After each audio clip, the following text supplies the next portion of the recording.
അപ്പോൾ എല്ലാവർക്കും ഈ പരിപാടിയിലേക്ക് ഹൃദ്യമായി സ്വാഗതം.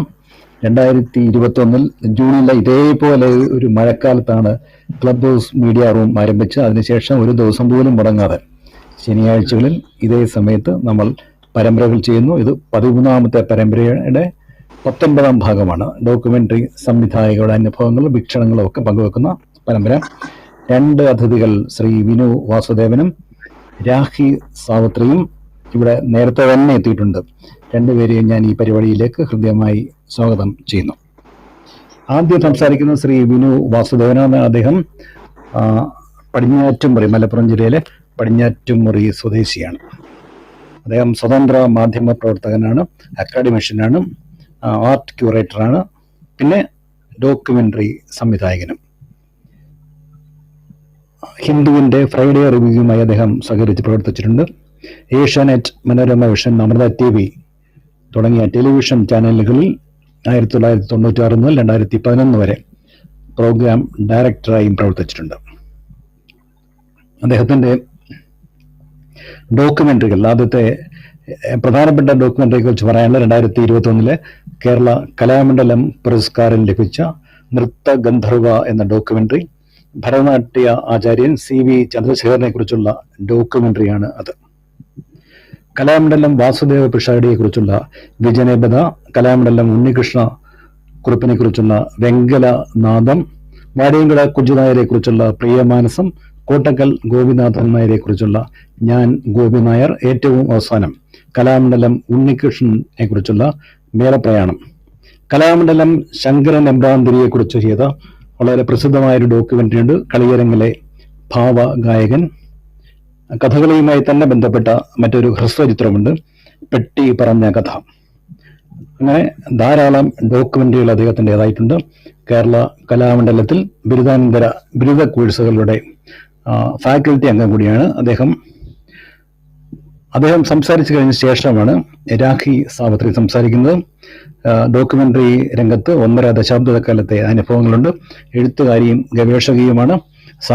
രാഖി സംസാരിക്കുമ്പോൾ കൂടുതൽ വിശദാംശങ്ങൾ ഹേമലത പറയും.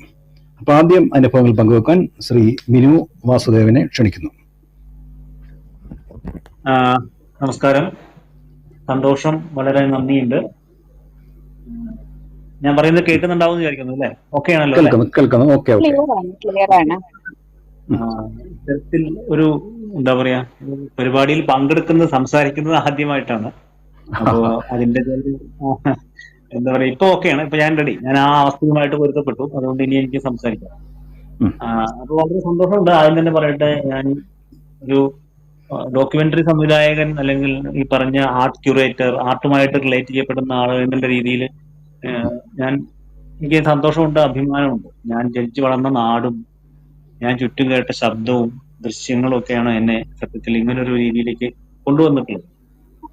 ഏതെങ്കിലും ഒരു സ്കൂൾ അധ്യാപകനായിട്ടോ, ബാങ്ക് ജീവനക്കാരനായിട്ടോ, അല്ലെങ്കിൽ ഒരു എഞ്ചിനീയർ ആയിട്ടോ ഒക്കെ മാറേണ്ട ബാല്യത്തിലും, അല്ലെങ്കിൽ അതൊക്കെ പഠിക്കേണ്ട ബാല്യത്തിലും കൗമാരത്തിലും ഒക്കെ കഥകളിയും മേളവും ഒക്കെ കണ്ടിട്ടാണ് നമ്മൾ ജീവിച്ചു പോകുന്നത്.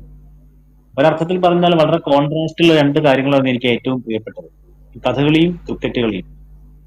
അപ്പൊ കുട്ടിക്കാലത്ത് പറയാറുണ്ട്, 2ലും കളിയുണ്ട്, കാര്യമില്ല എന്ന് കാരണവന്മാരൊക്കെ. പക്ഷെ എന്തോ കഥകളിയായിരുന്നു എന്റെ ഏറ്റവും ഇഷ്ടപ്പെട്ടത്. അങ്ങനെ 8ാം ക്ലാസ് പഠിക്കുന്ന കാലത്ത് കഥകളി പഠിക്കാൻ തുടങ്ങി. കുറച്ചു കാലം, പിന്നൊരു 5 വർഷം 6 വർഷം കഥകളി പഠിച്ചു, പ്രൈവറ്റ് ആയിട്ട്. അപ്പോ സമാന്തരമായിട്ട് വിദ്യാഭ്യാസം മുന്നോട്ട് പോകുന്നുണ്ടായിരുന്നു.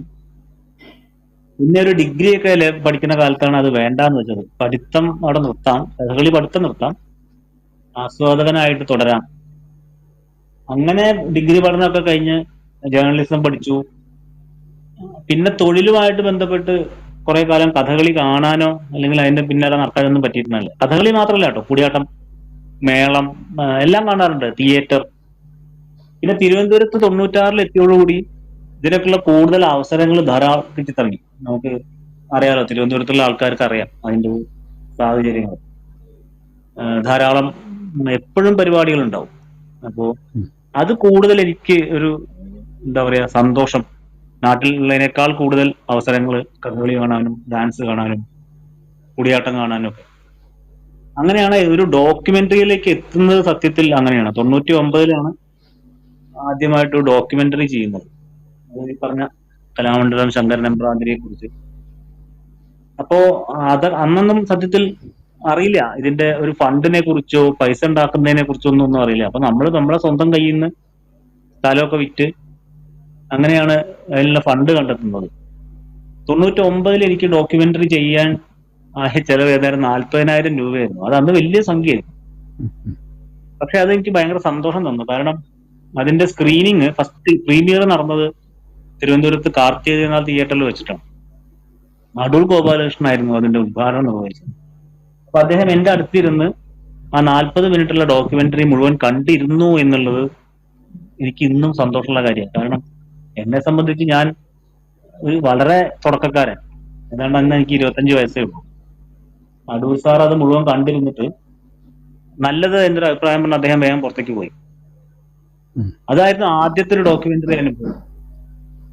പിന്നെ എനിക്ക് തോന്നി ഞാൻ കാണുന്ന ഈ കലകളുടെ ഒരു ഡോക്യുമെന്റേഷൻ ഇതൊക്കെ നാളെ ഒരാൾക്കും ചിലപ്പോ പറയാൻ പറ്റില്ല. ഇപ്പോ കലാമണ്ഡലം ശങ്കരൻ എമ്പ്രാന്തിരിയുടെ സംഗീതം എന്താണ് എന്ന് ഇപ്പോ ഒരു 15 വയസ്സുള്ള ഒരാളോട് ചോദിച്ചാൽ, അല്ലെങ്കിൽ 20 വയസ്സുള്ള ഒരാളോട് ചോദിച്ചാൽ അയാൾക്ക് അതിന് യാതൊരു തെളിവില്ല, കാണാനുള്ള സംവിധാനങ്ങളൊന്നുമില്ല. അപ്പൊ അതൊരു ഡോക്യുമെന്റേഷൻ പോലും ആയിട്ടും മാറി എന്നുള്ളത് എനിക്ക് സന്തോഷമുണ്ട്. പിന്നെ സത്യം പറഞ്ഞാൽ ഈ ചാനൽ ജോലികളുടെ ഇടയിലൊക്കെ ഇടയ്ക്കിടയ്ക്ക് ഡോക്യുമെന്ററികൾ എടുക്കുക എന്നുള്ളത് ആരും പൈസ ഒന്നും തന്നിട്ടല്ല കേട്ടോ, നമ്മൾ തന്നെ എവിടെന്നെങ്കിലും പൈസ ഉണ്ടാക്കും. അങ്ങനെയാണ് പിന്നീടുള്ള ഓരോ ഡോക്യുമെന്ററികളും ഉണ്ടായത്. പക്ഷെ കൂടുതൽ സജീവമായിട്ട് ഡോക്യുമെന്ററി രംഗത്തേക്ക് വരുന്നത് 2009 2010 ശേഷം. അപ്പോഴേക്കും ഞാൻ ജോലികളൊക്കെ വേണ്ടാന്ന് വെച്ചു, ചാനൽ ജോലികളൊക്കെ വേണ്ടാന്ന് വെച്ചു. എല്ലാ മാധ്യമ പ്രവർത്തകരും ചെയ്യുന്നത് പോലെ കുറെ കഴിഞ്ഞാൽ ഒന്നിൽ നിന്ന് മറ്റൊന്നിലേക്ക് ചാടി അങ്ങനെ ഞാൻ ആ ചാട്ടം അവിടെ അവസാനിപ്പിച്ചു.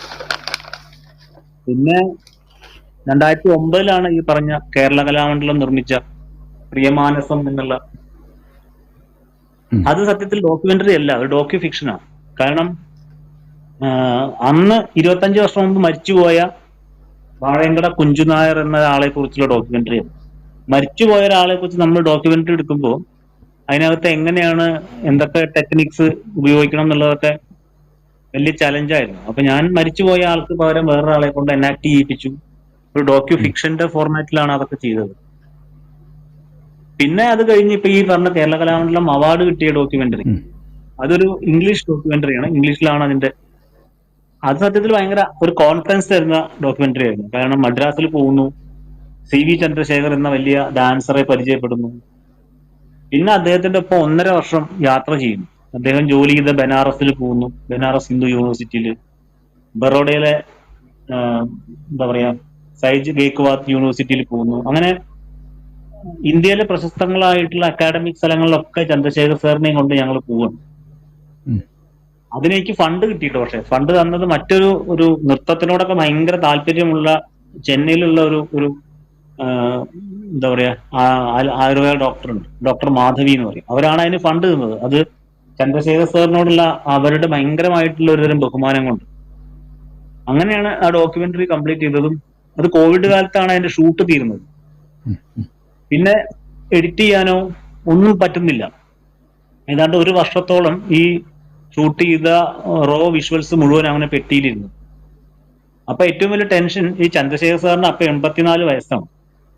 അദ്ദേഹത്തിനെ ഇത് കാണിക്കാൻ പറ്റില്ല എന്നുള്ളൊരു ടെൻഷൻ എനിക്കും പ്രൊഡ്യൂസർക്കും ഉണ്ടായിരുന്നു. പക്ഷെ അവസാനം കോവിഡിന്റെ ഒന്നും മാറിയപ്പോൾ ഞാൻ ചെന്നൈയിൽ പോയി അവിടെ ഒരു പ്രത്യേക റൂം എടുത്തിരുന്ന് അതിന്റെ ഉള്ളിൽ ഞങ്ങൾ 14-15 ദിവസം കൊണ്ട് എഡിറ്റിംഗ് പൂർത്തിയാക്കി ചെന്നൈയിൽ ഒരു മിനി തിയേറ്ററിൽ വെച്ചിട്ട് ഈ ചന്ദ്രശേഖറും അങ്ങനെ കുറച്ച് പേര് ഉൾപ്പെടുന്ന ഒരു പ്രീമിയർ ഷോ വെച്ചു. പക്ഷെ അവിടെയാണ് ഒരു അത്ഭുതം. ഈ ഷോ കഴിഞ്ഞ് ഒരാഴ്ച കഴിഞ്ഞപ്പോഴേക്കും ചന്ദ്രശേഖർ സാറിന് കുറേശ്ശെ ഈ ഓർമ്മക്കുറവ് വന്നു തുടങ്ങി. ഇപ്പൊ അദ്ദേഹത്തിന് പൂർണ്ണമായിട്ടും ഓർമ്മയില്ലാത്ത അവസ്ഥയാണ് കേട്ടോ അറ്റ് പ്രസന്റ്. അപ്പൊ ഞങ്ങൾ പറയാറുണ്ട്, ഞാനും പ്രൊഡ്യൂസറും, നമ്മൾ ഡോക്യുമെന്ററി എടുത്തത് പ്രീമിയർ ചെയ്യാൻ ഒരു 15 ദിവസം വൈകിയിരുന്നെങ്കിൽ നല്ല ഓർമ്മയോടുകൂടി ചന്ദ്രശേഖർ സാറിന് ആ ഡോക്യുമെന്ററി കാണാൻ പറ്റില്ലായിരുന്നു. അപ്പൊ അതെനിക്ക് വല്ലാത്തൊരു അനുഭവമാണ്. കാരണം നമ്മളിങ്ങനെ എഡ്ജിൽ നിൽക്കുകയാണ്, മുൾമുനയിൽ നിന്നുകൊണ്ടാണ് ഡോക്യുമെന്ററിയുടെ വർക്ക് ചെയ്യുന്നത്. അദ്ദേഹത്തെ അത് കാണിക്കുക എന്നുള്ളതാണ് ഞങ്ങളുടെ ഏറ്റവും വലിയ ലക്ഷ്യം. അത് പറ്റില്ലേ എന്നുള്ള അവസ്ഥ. പിന്നെ അത് കഴിഞ്ഞിട്ടാണ് വാസുപിഷാരടിയെ കുറിച്ചുള്ള വിജനേപത, അതും ഇതേപോലെ തന്നെയാണ്. ഒക്കെ ഈ ആർട്ടിസ്റ്റുകളെ കുറിച്ചുള്ള ഡോക്യുമെന്ററി ആയതുകൊണ്ട് ആർട്ടിസ്റ്റുകളുമായിട്ടുള്ള എൻ്റെ ഒരു, എനിക്ക് അവരുടെ കെമിസ്ട്രി ഒക്കെ പെട്ടെന്ന് മനസ്സിലായി തുടങ്ങിയപ്പോ. വളരെ ഇമോഷണൽ ആണ് അവര് ഉള്ളിലുള്ളതെന്നല്ല പുറത്തേക്ക് പറയുക, അങ്ങനെയുള്ള ഒരു തരം ആ ഒരു വാസപ്പിഷാരിയുടെ, അതെ, അദ്ദേഹത്തിന് വയ്യാത്ത കാലത്താണ് ഡോക്യുമെന്ററി ചെയ്യുന്നത്. ആ ഡോക്യുമെന്ററി എടുത്ത് ഒരു വർഷം കൂടി അദ്ദേഹം ജീവിച്ചുള്ളൂ. കഴിഞ്ഞ വർഷം അദ്ദേഹം മരിച്ചുപോയി. അപ്പൊ എന്നോട് തമാശയായിട്ട് പോലും ആൾക്കാർ ചോദിക്കാറുണ്ട്, എന്താ വിനുവിന്റെ ഡോക്യുമെന്ററികളൊക്കെ വൃദ്ധന്മാരെ കുറിച്ചുള്ള ഡോക്യുമെന്ററികളാണല്ലോ. ഞാൻ ഉത്തരം പറയാറുണ്ട്, അതല്ലേ വേണ്ടത്, അവരുടെ ലൈഫ് നാളേക്ക് വേണ്ടി എടുത്തു വെക്കുന്നതല്ലേ. അങ്ങനെ പിന്നെ അത് കഴിഞ്ഞ് ഉണ്ണികൃഷ്ണക്കുറുപ്പിനെ കുറിച്ച് വെങ്കലനാഥം, അതും ഒരു 35 വർഷം മുമ്പ് മരിച്ചുപോയ ഒരു പാട്ടുകാരനായിരുന്നു, കഥകളി പാട്ടുകാരൻ. അദ്ദേഹം ഗുജറാത്തിൽ ദർപ്പണയില് മല്ലിക സാരാഭായുടെ അടുത്ത് ജോലി ചെയ്തിട്ടുണ്ട്. കൽക്കത്തയിലെ ശാന്തിനികേതനിൽ ജോലി ചെയ്തിട്ടുണ്ട്. കേരളത്തില് കുറെ സ്ഥലങ്ങളിൽ പല ഘട്ടങ്ങളിലായിട്ട് ജോലി ചെയ്തിട്ടുണ്ട്. പക്ഷെ വല്ലാത്തൊരു പാട്ടായിരുന്നു. ആ പാട്ടിനൊരു വല്ലാത്ത ആ സംഗീതം ഭയങ്കരമായിട്ട് നമുക്ക് എന്താ പറയാ, ഉള്ളിൽ ഭയങ്കര നൊമ്പരം ഉണ്ടാക്കുന്ന അങ്ങനത്തെ ഒരു പാട്ടുകാരനായിരുന്നു അദ്ദേഹം. അതും എനിക്കൊരു ചലഞ്ചിങ് ആയിട്ട് തോന്നി. കാരണം ഈ 35 വർഷം മുമ്പ് മരിച്ചുപോയ ഒരാളെ പുനർജീവിപ്പിച്ചിട്ടാണ് ഞാൻ ആളുകളുടെ മുമ്പിലേക്ക് കൊടുക്കേണ്ടത്. പക്ഷെ ഒരു വിഷ്വല് പോലും എവിടെയില്ല അദ്ദേഹത്തെ കുറിച്ച്. അപ്പൊ അതൊക്കെ എനിക്ക് റീക്രിയേറ്റ് ചെയ്യേണ്ടി വന്നു. അദ്ദേഹത്തിന്റെ പാട്ടിന്റെ ഓഡിയോ മാത്രമേ ഉണ്ടായിരുന്നുള്ളൂ. ഒരു 50-60ഓളം റെക്കോർഡഡ് മ്യൂസിക്. അദ്ദേഹം പണ്ട് പാടിയത് പഴയ ടേപ്പ് റെക്കോർഡറിൽ, സോണിയുടെയും പാനസോണിക്കിന്റെ ഒക്കെ ടേപ്പ് റെക്കോർഡറിൽ കാസറ്റ് ഇട്ട് റെക്കോർഡ് ചെയ്ത കുറെ പാട്ടുകൾ മാത്രമാണ് എനിക്ക് സപ്പോർട്ടിംഗ് ആയിട്ട് ഉണ്ടായിരുന്നത്. അത് വെച്ചിട്ടാണ് ഞാൻ ആ ഡോക്യുമെന്ററികൾ ചെയ്യുന്നത്. അതിപ്പോ നാളെ കോട്ടയത്ത് സ്ക്രീൻ ചെയ്യുന്നുണ്ട്, ഈ വെങ്കലനാഥം. അത് കഴിഞ്ഞ് പിന്നെ ചെയ്തത് മേളപ്രയാണ് കഴിഞ്ഞ വർഷം. അത് ചെണ്ടയിൽ ഇന്ന് ജീവിച്ചിരിക്കുന്ന ഒരു വളരെ പ്രസിദ്ധനായിട്ടുള്ള ഉണ്ണികൃഷ്ണൻ. അത് കുറെ കൂടി അക്കാഡമിക് ആണ് ആ ഡോക്യുമെന്ററി. കാരണം അതിനകത്ത് നമുക്ക് ഒരിക്കലും അങ്ങനെ ചിന്തിക്കാൻ പറ്റില്ല എന്താണ് ചെണ്ടയ്ക്കകത്തൊരു അക്കാഡമിക് ഉള്ളതെന്നുള്ളത്. പക്ഷെ അതുണ്ട് എന്നുള്ളതാണ്. ചെണ്ട കൊട്ടുന്ന ഓരോ ശബ്ദത്തിനും ഓരോ ഭാവങ്ങളാണ് അതിന്. അതൊക്കെ അദ്ദേഹം അതിനകത്ത് നരേറ്റ് ചെയ്യുന്നുണ്ട്. അത്രയുമാണ് ഞാൻ ചെയ്ത പിന്നെ പെട്ടി പറഞ്ഞ കഥ. അത് സത്യത്തിൽ കോവിഡ് കാലത്ത് ചെയ്തൊരു സാധനമാണ്, ഒരു വർക്കായിരുന്നു. അതിനകത്തൊരു കുട്ടി എങ്ങനെ വള്ളുവനാടൻ സംസ്കാരം ഉൾക്കൊള്ളുന്ന ഒരു ബാലൻ എങ്ങനെ കഥകളിയുടെ ഒരു വലയത്തിലേക്ക് വരുന്നു, അതിലേക്ക് ആ കുട്ടിയെ ആകർഷിക്കപ്പെടുന്ന വസ്തുത എന്താണ്. അപ്പൊ സംശയമില്ല, ഈ അണിയറയിൽ കാണുന്ന നിറങ്ങളും അത് നൽകുന്ന ഒരുതരം വല്ലാത്ത അന്തരീക്ഷവുമാണ് ഒരു കുട്ടിയെ, ഒരു ബാലനെ കഥകളിയിലേക്ക് എത്തിക്കുന്നത്. അപ്പൊ ഈ പെട്ടി എന്നുള്ളത് കഥകളിക്കാർ കൊണ്ടുപോകുന്ന കോസ്റ്റ്യൂം ബോക്സിനെ പറയുന്ന നാടൻ പേരാണ് പെട്ടി. അതിൽ പണിയെടുക്കുന്ന ആൾക്കാരെ പെട്ടിക്കാർ എന്നാണ് പറയുക. അപ്പൊ അതുകൊണ്ടാണ് ഞാൻ പെട്ടി പറഞ്ഞ കഥ എന്നൊരു പേര് അതിന് കൊടുത്തത്. അതിനും ഒരു പുരസ്കാരമൊക്കെ കിട്ടിയിട്ടുണ്ടായിരുന്നു.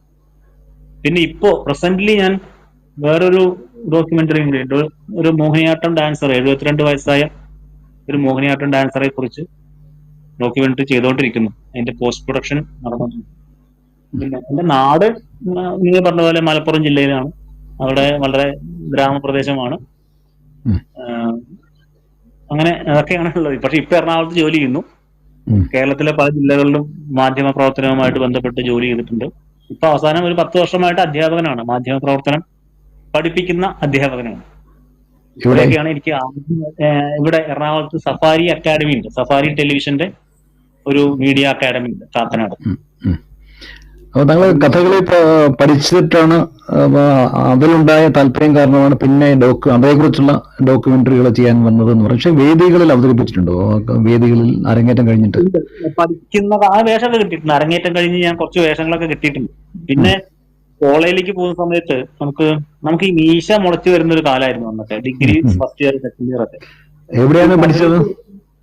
ഞാൻ കലാമണ്ഡലം വാസുപിഷാരടി എന്ന് പറഞ്ഞിട്ട്, ഞാൻ ഡോക്യുമെന്ററി എടുത്ത അദ്ദേഹത്തിന്റെ അടുത്ത് തന്നെ. ഞാൻ പിന്നീട് പറഞ്ഞില്ലേ മറ്റേ വിജനേ ബദ എന്നൊരു ഡോക്യുമെന്ററി ചെയ്തു. അദ്ദേഹത്തിന്റെ ശിഷ്യനായിരുന്നു ഞാൻ ഒരു 7 വർഷത്തോളം. ഹിന്ദു ഫ്രൈഡേ ഫീച്ചേഴ്സിലെ ആർട്ട് കോളമാണോ എഴുതിയിട്ടുള്ളത്? അതിനെ കുറിച്ചൊന്നും പറഞ്ഞില്ല. ഞാൻ ഈ ഡോക്യുമെന്ററികളെ കുറിച്ച് വിഷ്വൽ മീഡിയയിലെ കാര്യങ്ങളാണ് പ്രധാനമായിട്ട് പറഞ്ഞത്. അത് 2005 മുതലാണ്. ഞാൻ തിരുവനന്തപുരത്തൊക്കെ ഉണ്ടായിരുന്ന കാലം മുതൽക്ക് ഹിന്ദുവിന്റെ ആർട്ട് റിവ്യൂ, അല്ലെങ്കിൽ കഥകളിയോ കൂടിയാട്ടമോ ഉള്ള റിവ്യൂ, ഫ്രൈഡേ റിവ്യൂലെ കോളം സ്ഥിരമായിട്ട് ചെയ്യാറുണ്ടായിരുന്നു. ഏതാണ്ട് 2010 19 കോവിഡിന് മുൻപ് വരെ മിക്കവാറും ഒരു മാസത്തിൽ 1-2 റിവ്യൂകൾ എന്ന് വെച്ച് ചെയ്തിട്ടുണ്ട്. സ്ഥിരമായിട്ട് എഴുതാറുണ്ടായിരുന്നു. ഓക്കെ, അപ്പൊ നമുക്ക് കൂടുതൽ കാര്യങ്ങൾ ചോദ്യോത്തര സമയത്ത് സംസാരിക്കാം അല്ലേ? തീർച്ചയായിട്ടും, ആയിക്കോട്ടെ. ഓക്കെ, നന്ദി ശ്രീ വിനു വാസുദേവൻ. നമ്മൾ രാഖി സാവിത്രിയിലേക്ക് പോകുന്നു. രാഖിയെ പരിചയപ്പെടുത്താൻ ശ്രീമതി ഹേമലത. നമസ്കാരം, ശ്രീമതി രാഖി സാവിത്രി. രാഖി തിരുവനന്തപുരം സ്വദേശിനിയാണ്. ക്രിയേറ്റീവ് റൈറ്റിംഗ്, ഡോക്യുമെന്ററി പ്രൊഡക്ഷൻ ആണ് രാഖിയുടെ പ്രവർത്തന മേഖല. 14 വർഷത്തെ അനുഭവ സമ്പത്താണ് രാഖി അവകാശപ്പെടുന്നത്. രാഖി സർക്കാരിന്റെ എംപാനൽഡ് ഫിലിം ഡോക്യുമെന്ററി ഡയറക്ടറും കൂടിയാണ്. രാഖിയുടെ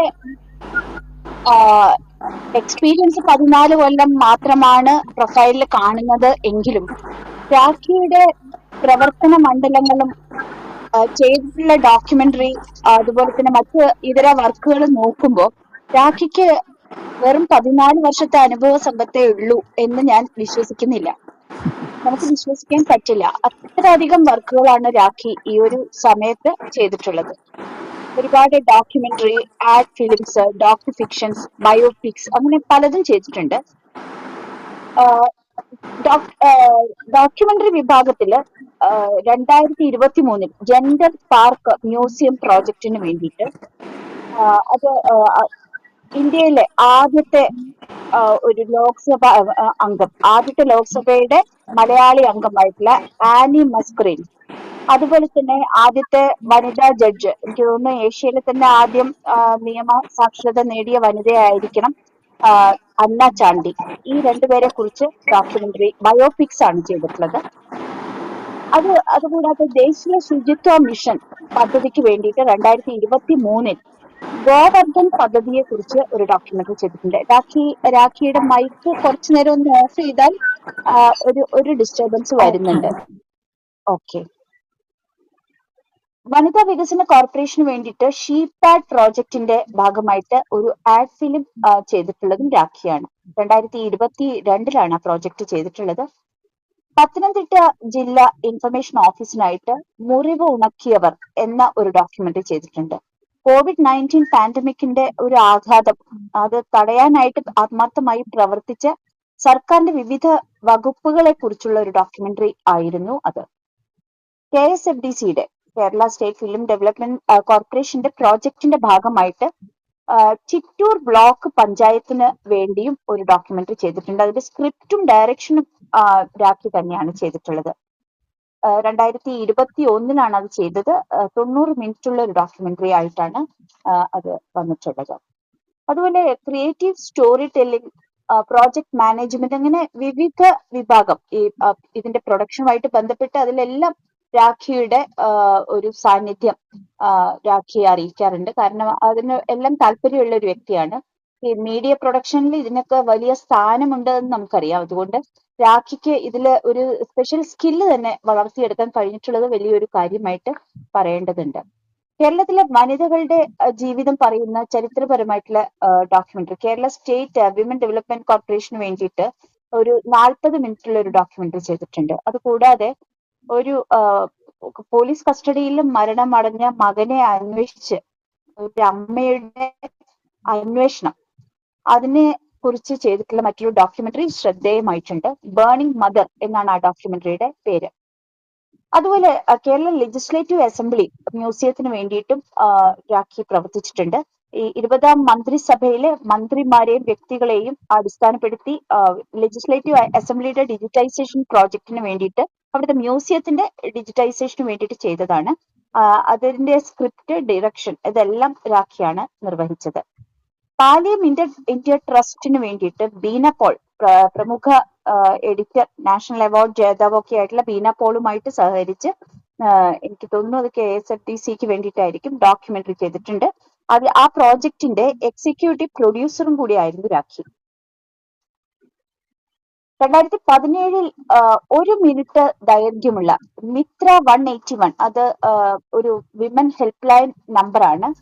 അതിനെക്കുറിച്ച് ഒരു ഷോർട്ട് ഫിലിം, 1 മിനിറ്റുള്ള ഷോർട്ട് ഫിലിം, അത് ചെയ്തത് കേരള വനിതാ വികസന കോർപ്പറേഷനും KSFDCക്കും വേണ്ടിയാണ്. അത് 24/7 പ്രവർത്തിക്കുന്ന ഒരു വനിതാ ഹെൽപ്പ് ലൈൻ ഒരു ബോധവൽക്കരണത്തിന്റെ ഭാഗമായിട്ടാണ് ഇത് ചെയ്തിട്ടുള്ളത്.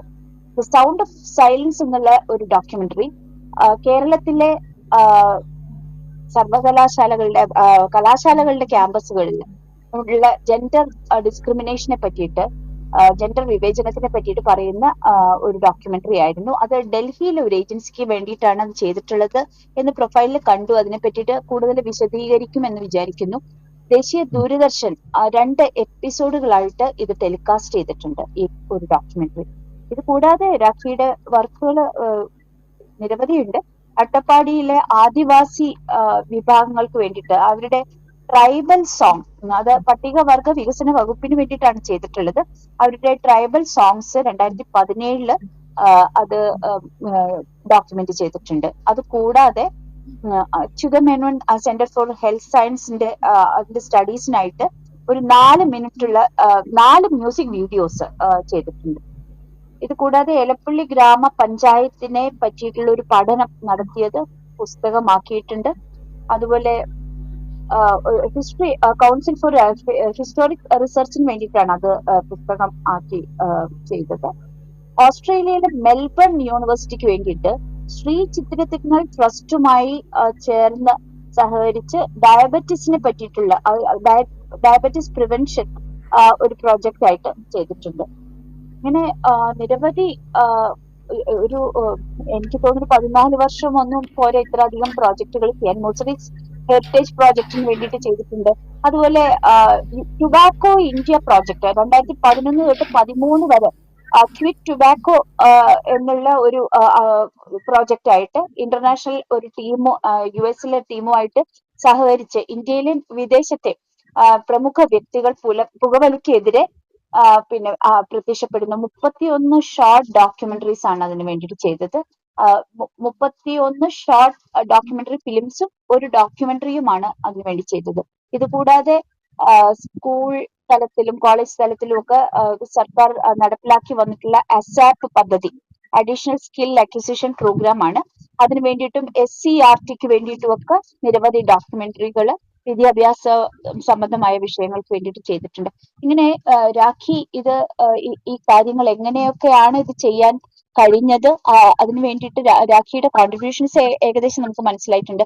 പക്ഷേ ഇതില് ഏറ്റവും നമുക്ക് വിഷമമുള്ള ഒരു കാര്യം എന്ന് പറഞ്ഞിട്ടുണ്ടെങ്കിൽ ഈ ഡോക്യുമെന്ററീസ് നമുക്ക് കാണാൻ കിട്ടിയില്ല എന്നുള്ളതാണ്. കാരണം ഇത്ര അധികം ഡോക്യുമെന്ററീസ് ചെയ്തെങ്കിലും അത് നമുക്കൊന്ന് കാണാനുള്ള ഒരു അനുമതി രാഖിക്ക് ഇല്ലാത്തത് കൊണ്ട് അത് നമുക്ക് തരാൻ കഴിഞ്ഞില്ല. തീർച്ചയായിട്ടും രാഖി ഈ കാര്യങ്ങളെ പറ്റിയിട്ട് വിശദീകരിക്കും എന്ന് വിചാരിക്കുന്നു. ശ്രീമതി കുമാരി രാഖിയിലേക്ക്. ഹേമ മാഡം, വളരെ നന്ദി. ഇത്രയും ഡീറ്റെയിൽ ആയിട്ട് ഒരു പ്രൊഫൈൽ അവതരിപ്പിക്കുന്നു ഞാൻ വിചാരിച്ചില്ല. ഞാൻ ശരിക്കും പറഞ്ഞാൽ നിങ്ങൾക്കൊന്നും അറിയാൻ വേണ്ടിയിട്ട് മാത്രമാണ് ശരിക്കും ഞാനത് വായിച്ചത്. ആക്ച്വലി വളരെ താങ്ക്സ്. കേൾക്കുന്നുണ്ടല്ലോ അല്ലേ? ക്ലിയർ ആണ്. അതെ അതെ കേൾക്കുന്നുണ്ട്. മഴയുടെ ശബ്ദവും ഉണ്ട്. ഓക്കെ ഓക്കെ, നല്ല മഴയുണ്ട്, അതാണ്. അപ്പോൾ ശരിക്കും ഞാൻ ബേസിക്കലി തിരുവനന്തപുരം അല്ല, എൻ്റെ നാട് കടമ്പനാടെന്ന് പറയും. കടമ്പനാട്, അടൂർ, പത്തനംതിട്ട ജില്ലയിലെ ഒരു കൊല്ലം ജില്ലയോട് ചേർന്ന് കിടക്കുന്ന ഒരു ചെറിയൊരു വില്ലേജാണ് കടമ്പനാടെന്ന് പറയും. അപ്പം തൊട്ടടുത്തെന്ന് വെച്ചാൽ അടൂരാണ്. അടൂർ എല്ലാവർക്കും അറിയാവുന്ന ഒരു സ്ഥലമാണല്ലോ. അവിടുന്ന് ഞാൻ ഇവിടേക്ക് വരുന്നത് CDITൽ വിഷ്വൽ കമ്മ്യൂണിക്കേഷൻ പഠിക്കാൻ വേണ്ടിയിട്ടാണ്. അത് 2007 ഞാൻ CDITൽ വിഷ്വൽ കമ്മ്യൂണിക്കേഷൻ പഠിക്കാൻ വേണ്ടി ജോയിൻ ചെയ്തത്. പക്ഷേ ചെറുപ്പം മുതലേ എൻ്റെ ഒരു ആഗ്രഹം ഈ വിഷ്വൽ കമ്മ്യൂണിക്കേഷൻ ഡോക്യുമെൻ്ററി ഫീൽഡിലേക്ക് വരിക എന്നുള്ളത് തന്നെയായിരുന്നു. എൻ്റെ ഓർമ്മയിൽ ഇപ്പം വിനു പറഞ്ഞതുപോലെ ഒരു ചെറിയ സാമ്യം എനിക്കുമുണ്ട് കഥകളിയുമായിട്ടൊക്കെ ബന്ധപ്പെട്ടിട്ട്. കാരണം എന്നെ ചെറുപ്പം മുതൽ എനിക്ക് ഓർമ്മ വെച്ച കാലം കളേഴ്സിനോട് ഭയങ്കര ഒരു അട്രാക്ഷൻ ആയിരുന്നു ശരിക്കും പറഞ്ഞാൽ. അപ്പം എനിക്ക് ചെറുപ്പത്തിലെ ഒരു സംഭവം ഓർക്കുന്നത്, അവിടെ അടുത്ത് പെരുതുരുത്തി മലനട എന്ന് പറയുന്നൊരു ആ, ക്ഷേത്രമുണ്ട്. വളരെ പ്രശസ്തമാണ്, ദുരിധര ക്ഷേത്രമാണ്, കേരളത്തിലെ ഒരേ ഒരു ക്ഷേത്രം ആണ്. അപ്പോൾ അവിടെ എല്ലാ വർഷവും ഉത്സവത്തിന് കഥകളിയാണ് മെയിൻ പ്രോഗ്രാം എന്ന് പറയുന്നത്. എന്നുവെച്ചാൽ 8 ദിവസത്തെ ഉത്സവത്തിൽ ഓരോ ദിവസവും ഓരോ സ്റ്റോറീസാണ്. അപ്പം ഞാൻ ആ ചെറുപ്പകാലത്ത് തന്നെ വളരെ നിർബന്ധം പിടിച്ചിട്ടുണ്ട് ഈ കഥകളി കാണാൻ പോകണം. എന്നെ ശരിക്കും പറഞ്ഞാൽ അട്രാക്ട് ചെയ്ത് ഈ സ്റ്റോറി ഒന്നും ആയിരിക്കില്ല, എനിക്കത് കേൾക്കുമ്പോൾ ഒന്നും മനസ്സിലാവുന്നില്ല ആ കാലത്ത്. എന്നുവെച്ചാൽ എനിക്ക് തോന്നുന്നൊരു 4th 5th സ്റ്റാൻഡേർഡൊക്കെ, ചെറിയ കുട്ടിയാണ്. അപ്പം ഞാൻ എൻ്റെ വീട്ടുകാരെ നിർബന്ധിച്ച് ഞാൻ അവിടെ, എന്ന് വെച്ചാൽ ഭയങ്കര ലേറ്റായിട്ടാണ് ഇത് സ്റ്റാർട്ട് ചെയ്യുന്നതൊക്കെ, എന്നിട്ട് വെളുപ്പിനെ വരെയാണ് ഈ കഥകളി ഇങ്ങനെ ഉണ്ടാവും. അപ്പോൾ അത് കാണാനായിട്ട് ഞാൻ നിർബന്ധം പിടിച്ച് എൻ്റെ അമ്മയും അച്ഛനെയൊക്കെ കൊണ്ടുപോയിട്ട് ഞാൻ ഉറങ്ങാതെ ഇരുന്ന് കാണും. എന്നെ അട്രാക്ട് ചെയ്ത വേറൊന്നുമല്ല, ഈ കളേഴ്സ് വെച്ചിട്ടുള്ള ഈ മേക്കപ്പ്, അതിൻ്റെ കോസ്റ്റ്യൂം, ഇതൊക്കെയാണ് ശരിക്കും പറഞ്ഞാൽ എൻ്റെ ഒരു അട്രാക്റ്റിംഗ് ഫാക്ടേഴ്സായിട്ട് എനിക്കിപ്പോൾ ഓർമ്മ വരുന്നത്. പക്ഷേ സ്റ്റോറീസൊന്നും എനിക്ക് അത്രയ്ക്ക് ഓർമ്മയൊന്നുമില്ല. പിന്നെ എനിക്ക് എൻ്റെ ഒരു കുടുംബ പശ്ചാത്തലം അങ്ങനെയാണ്. ശരിക്കും പറഞ്ഞാൽ എൻ്റെ കുടുംബത്തിൽ ഒരുപാട് ആർട്ടിസ്റ്റുകളുള്ള ഒരു കുടുംബമാണ്. ചെറുപ്പം മുതൽ ഞാൻ ആർട്ടിസ്റ്റുകളെ, എൻ്റെ ബ്രദർ അന്ന് ഫൈൻ ആർട്സ് കോളേജിൽ പഠിക്കുകയാണ്. എൻ്റെ വേറൊരു ചേട്ടൻ ക്യാമറ ഫീൽഡിലാണ്, ക്യാമറമാനാണ്. അങ്ങനെ എൻ്റെ അങ്കിൾ എന്ന് പറയുന്നത് പാരീസ് വിശ്വനാഥാണ്, നമുക്ക് അറിയാമായിരിക്കും, പിന്നെ ആർട്ടിസ്റ്റാണ്.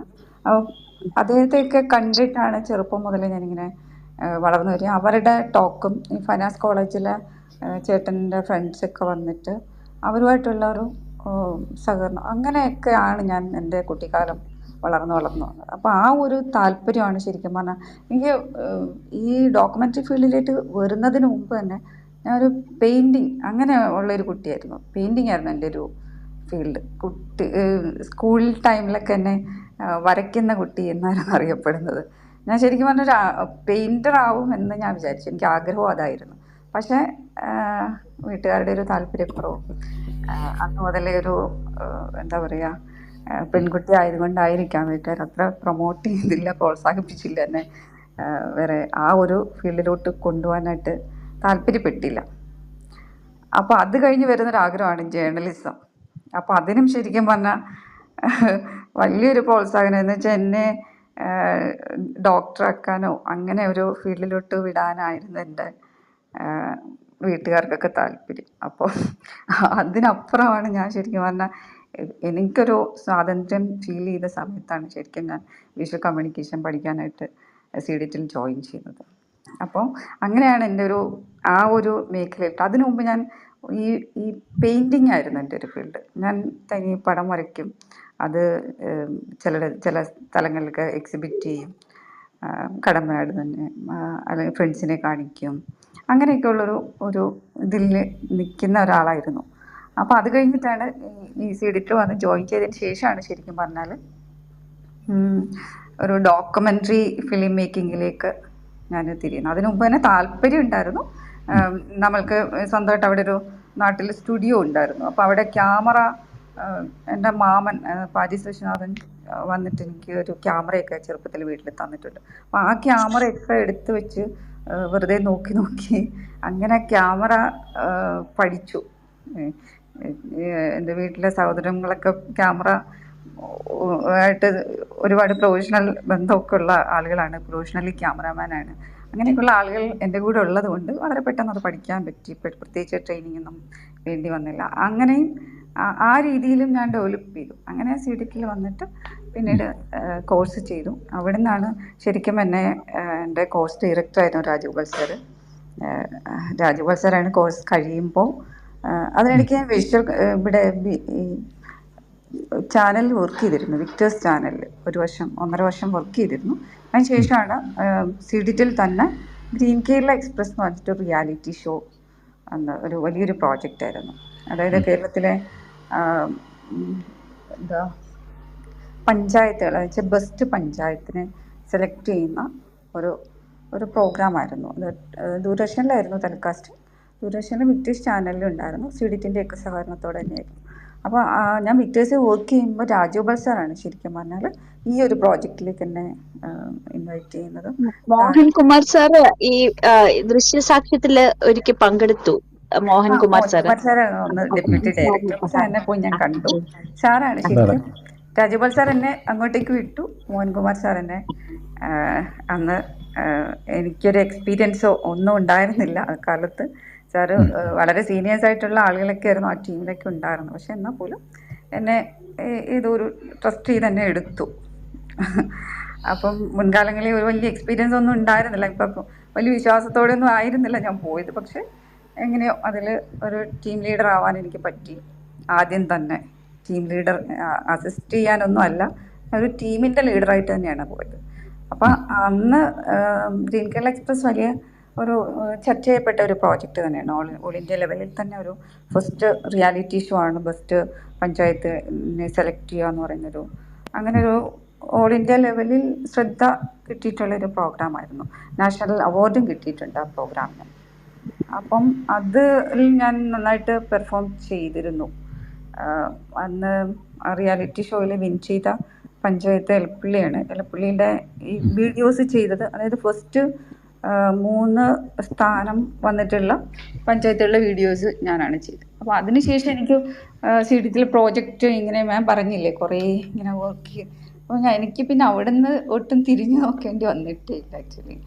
അപ്പം വേറൊരു ജോലിയെക്കുറിച്ച് പോലും എനിക്ക് ആലോചിക്കേണ്ടിയും വന്നിട്ടില്ല. എൻ്റെ ഈ താല്പര്യത്തിനനുസരിച്ച് തന്നെ എനിക്കിങ്ങനെ പൊയ്ക്കൊണ്ടിരിക്കാൻ ഇപ്പോഴും അത് പറ്റുന്നുണ്ട്. അങ്ങനെയായിരുന്നു ആ ഒരു യാത്രയുടെ ഒരു തുടക്കം. ഈ രാജഗോപാൽ സാറിൻ്റെ ഒരു അനുഗ്രഹത്തോടെ, മോഹൻകുമാർ സാറിൻ്റെ ഒരു വളരെയധികം സപ്പോർട്ടോടുകൂടി അങ്ങനെയാണ് ഞാൻ ആ ഒരു യാത്ര ആരംഭിച്ചത്. പിന്നീട് ബീനമാമിൻ്റെ കൂടെയാണ് വർക്ക് ചെയ്യാൻ പറ്റിയത്. ഒരു 4-5 വർഷം CDT തന്നെ പ്രോജക്റ്റുകൾ ചെയ്തുകൊണ്ടിരിക്കുകയായിരുന്നു. ബീനമാമിൻ്റെ കൂടെയാണ് പിന്നീട് ഞാൻ വർക്ക് ചെയ്തതൊക്കെ. അപ്പം അതും ഒരു എന്താ പറയുക, വളരെ നല്ല എക്സ്പീരിയൻസ് ആയിരുന്നു. ഓരോ ദിവസവും എനിക്കും ഓരോ ചാപ്റ്റർ കഴിയുന്ന പോലെയാണ് മാമിൻ്റെ കൂടെ വർക്ക് ചെയ്യാൻ പറ്റുന്നൊരു അവസരം എന്ന് പറഞ്ഞാൽ. അപ്പം അതൊരു ഈ ലോക്ക്ഡൗൺ സമയത്ത് വരെ ഞാൻ അത് മാമിൻ്റെ കൂടെ തന്നെയായിരുന്നു വർക്ക് ചെയ്തത്. അങ്ങനെയാണ് ഞാൻ PSPTയുടെ ഡോക്യുമെൻ്ററി മാമാണ് ഡയറക്റ്റ് ചെയ്ത്, ഞാനാണ് എൻ്റെ അസോസിയേറ്റ് ഡയറക്ടറും റിസർച്ചും ചെയ്തിരിക്കുന്നത്. അപ്പം അത് വളരെ നല്ലൊരു എക്സ്പീരിയൻസ് ആയിരുന്നു. ഒരു കേരളം മുഴുവനും ട്രാവൽ ചെയ്തിട്ട് ഒരുപാട് കാലത്തെ റിസർച്ചിന് ശേഷം ചെയ്ത ഒരു വർക്കാണ്. വളരെ നല്ല എക്സ്പീരിയൻസും ആയിരുന്നു. കാരണം എന്താ പറയുക, കേരളത്തിലെ കോളേജസിൽ ഇത്രയധികം ജെൻഡർ ഡിസ്ക്രിമിനേഷൻ നടക്കുന്നുണ്ടോ എന്നറിയാൻ പറ്റിയ ഒരു വർക്കായിരുന്നു ആക്ച്വലി. അപ്പം ശരിക്കും ചില തരം സംഭവങ്ങളൊക്കെ നമുക്ക് ഷോക്കിംഗ് ആയിരുന്നു. കേരളത്തിൽ ഇങ്ങനെയും നടക്കുന്നുണ്ടോ, ഇങ്ങനെയൊക്കെ കോളേജസിൽ ഇങ്ങനെയും, അതായത് വെച്ചാൽ ബോയ്സിനും ഗേൾസിനും പ്രത്യേക ക്യാൻറ്റീൻ, പ്രത്യേക സ്റ്റെയർകേസ്, പ്രത്യേകമായ ഗാർഡനിലെ ബെഞ്ച്, പിന്നെ 4:30 ശേഷം കോളേജിൽ അവിടെ ഇരിക്കാനുള്ളൊരു ഫ്രീഡം ഇല്ലായ്മ, ഇങ്ങനെയൊക്കെയുള്ള ഒരുപാട് ഇഷ്യൂസ് നമ്മുടെ കോളേജസിലുണ്ടെന്ന് അറിയാൻ പറ്റിയൊരു വർക്കായിരുന്നു അത്. സൗണ്ട് ഓഫ് സൈലൻസ് എന്ന് പറയുന്നത്. മാം അത് യൂട്യൂബിൽ തന്നെ ഉണ്ട്. അതിൻ്റെ ലിങ്ക് ഞാൻ അയച്ചു തരാം. ഞാനത് തന്നില്ലാന്നേ ഉള്ളൂ. അങ്ങനെ എല്ലാ വർക്കിൻ്റെയും ലിങ്ക് ഉണ്ട്. പിന്നെ എനിക്ക് മെയിനായിട്ടും തോന്നി പിന്നീട് എല്ലാവരും ശ്രദ്ധിച്ച ഒരു വർക്ക് എന്ന് പറയുന്നത് മിത്ര 181 ഹെൽപ്പ് ലൈൻ നമ്പറിൻ്റെ ഒരു ആഡാണ്. അത് ഒരു പെൺകുട്ടി, ഞാനൊന്ന് ഓർമ്മിപ്പിച്ചാൽ ചിലപ്പോൾ നിങ്ങൾ കണ്ടിട്ടുണ്ടാവുമായിരിക്കും. ഒരു പെൺകുട്ടി പോലീസ് ഒന്ന് ഹെൽപ്പ് ചെയ്യാം ഒക്കെ ചെയ്യുന്ന ഒരു പരസ്യമായിരുന്നു. തിയേറ്ററിലൊക്കെ ഉണ്ടായിരുന്ന ഒരു പരസ്യമാണ്. വളരെയധികം എല്ലാവരും ശ്രദ്ധിച്ചിട്ടുള്ള ഒരു ആഡായിരുന്നു അത്. പിന്നീട് എൻ്റെ ഒരു വർക്കിനെ പറ്റി പറയാൻ, ചിറ്റൂരിൻ്റെ ഒരു ആർട്ട് ഫോംസ്, അതായത് ഇൻഡിജീനിയസ് ആർട്ട് ഫോംസ്.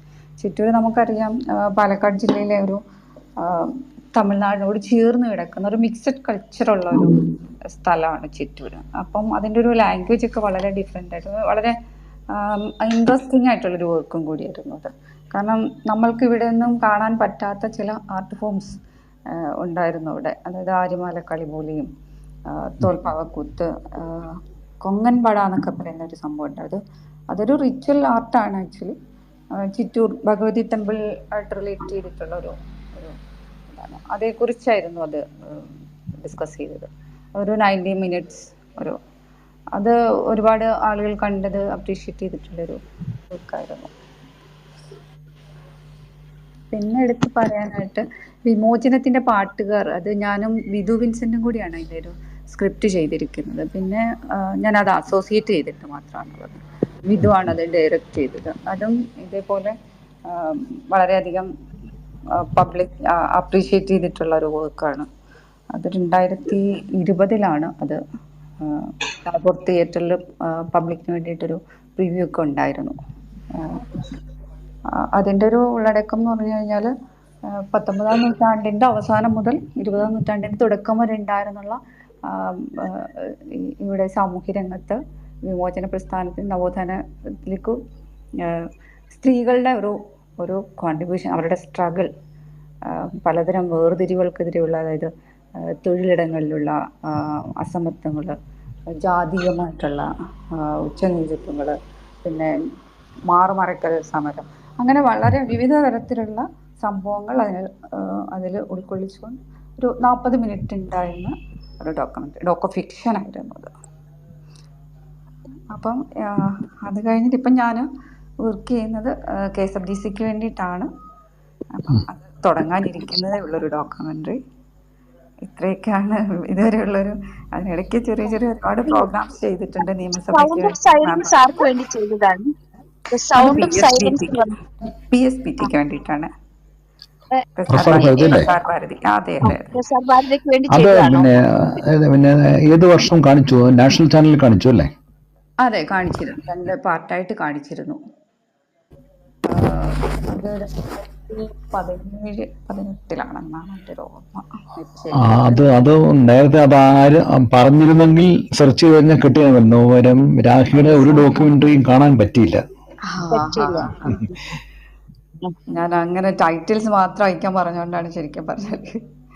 അത് ലിങ്ക് അയക്കണമെന്ന് തോന്നിയില്ലായിരുന്നേ. നമ്മളിപ്പോ പരിപാടിക്ക് മുമ്പ് എല്ലാ ലിങ്കുള്ള ഡോക്യുമെന്റുകളും മുഴുവനും കാണുകയും ഷെയർ ചെയ്യുകയും ചെയ്യായിരുന്നു. ലിങ്ക് ഉണ്ടായിരുന്നു. ആക്ച്വലി മാം ടൈറ്റിൽ അയക്കണം എന്ന് പറഞ്ഞത് കൊണ്ട് ഞാൻ പിന്നെ ആദ്യം ടൈറ്റിൽ അയക്കണം, പിന്നീട് ലിങ്ക് അയച്ചാൽ മതി എന്നാണ് ശ്രദ്ധിച്ചില്ല, സോറി. പിന്നെ എനിക്ക് പറയാന്ന് വെച്ചാൽ നിയമസഭാ മ്യൂസിയത്തിന് വേണ്ടിയിട്ടുള്ള ഈ പറഞ്ഞതുപോലെ അത് ഭയങ്കര വ്യത്യസ്തമായിട്ടുള്ളൊരു അനുഭവമായിരുന്നു. കാരണം കേരള നിയമസഭയിലെ ആദ്യത്തെ വിമൻ മെമ്പർ തൊട്ട് 2013 വരെയുള്ള വിമൻ മെമ്പേഴ്സ് ഓരോരുത്തരുടെയും ബയോപിക് മ്യൂസിയത്തിലുണ്ട്, നിയമസഭാ മ്യൂസിയത്തിലുണ്ട്. അതിന് വേണ്ടിയിട്ട് എനിക്ക് തോന്നുന്നൊരു 54 ബയോപിക്കുകളുണ്ട്. അതുകൂടാതെ തന്നെ എല്ലാ വിമൻ മെമ്പേഴ്സിൻ്റെയും ബയോപിക്കുകളുണ്ട്. അതിൻ്റെ ഒരു റിസർച്ചും അതിൻ്റെ ഒരു എക്സ്പീരിയൻസും വളരെ വ്യത്യസ്തമായിരുന്നു. കാരണം നമ്മൾക്ക് അവൈലബിൾ ആയിട്ടുള്ള ഫോട്ടോസൊന്നും അവൈലബിൾ ആയിട്ടുള്ള, ഞാൻ കേട്ടിട്ട് പോലും ഇല്ലാത്ത വിമൻ മെമ്പേഴ്സ് ഉണ്ട് തുടക്കത്തിലൊക്കെ. അപ്പോൾ അവരുടെയൊക്കെ ഫോട്ടോസും അല്ലെങ്കിൽ ഡീറ്റെയിൽസും കളക്ട് ചെയ്യാൻ പോകുന്ന യാത്രയൊക്കെ വളരെ വലിയൊരു അനുഭവങ്ങളാണത്. കേരളത്തിലുടനീളം അതിനുള്ളൊരു, ഞാൻ ഒരുപാട് ട്രാവൽ ചെയ്തു ഈ പ്രോജക്ട്സ് എല്ലാം ചെയ്യുന്നതിന്. ഗ്രീൻ കേരള എക്സ്പ്രസ് എന്ന് പറയുന്നത് അതിൽ ഒരു 34 വീഡിയോസ് ഉണ്ട്. അത് കഴിഞ്ഞാൽ വരുന്നത് ഹരിത വിദ്യാലയം എന്ന് പറയുന്നത് ഇതുപോലെ ഒരു റിയാലിറ്റി ഷോ ആയിരുന്നു. ദൂരദർശനിൽ എനിക്കൊന്ന് വിക്ടേഴ്സിലും ഉണ്ടായിരുന്നു, ടെലികാസ്റ്റ്. അത് ബെസ്റ്റ് സ്കൂൾ സെലക്ട് ചെയ്യുന്നതാണ്, സർക്കാർ സ്കൂളുകൾ. അപ്പം എന്താണ് ചെയ്തത്? ഇതെല്ലാം ഞാൻ ചെയ്തത് സ്ക്രിപ്റ്റും ഡയറക്ഷനും തന്നെയാണ്. അതെ, ഡയറക്ഷനാണ് എൻ്റെ നമ്മളൊക്കെ കണ്ടതാണ്. 2 റിയാലിറ്റി ഷോസും നമ്മൾ കണ്ടിട്ടുണ്ട്, ദൂരദർശനിലെ ഹരിത വിദ്യാലയവും അത് ഗ്രീൻ കേരള എക്സ്പ്രസും. അപ്പൊ അതിലെ സ്ക്രിപ്റ്റും ഡയറക്ഷനും ആയിരുന്നു അല്ലേ?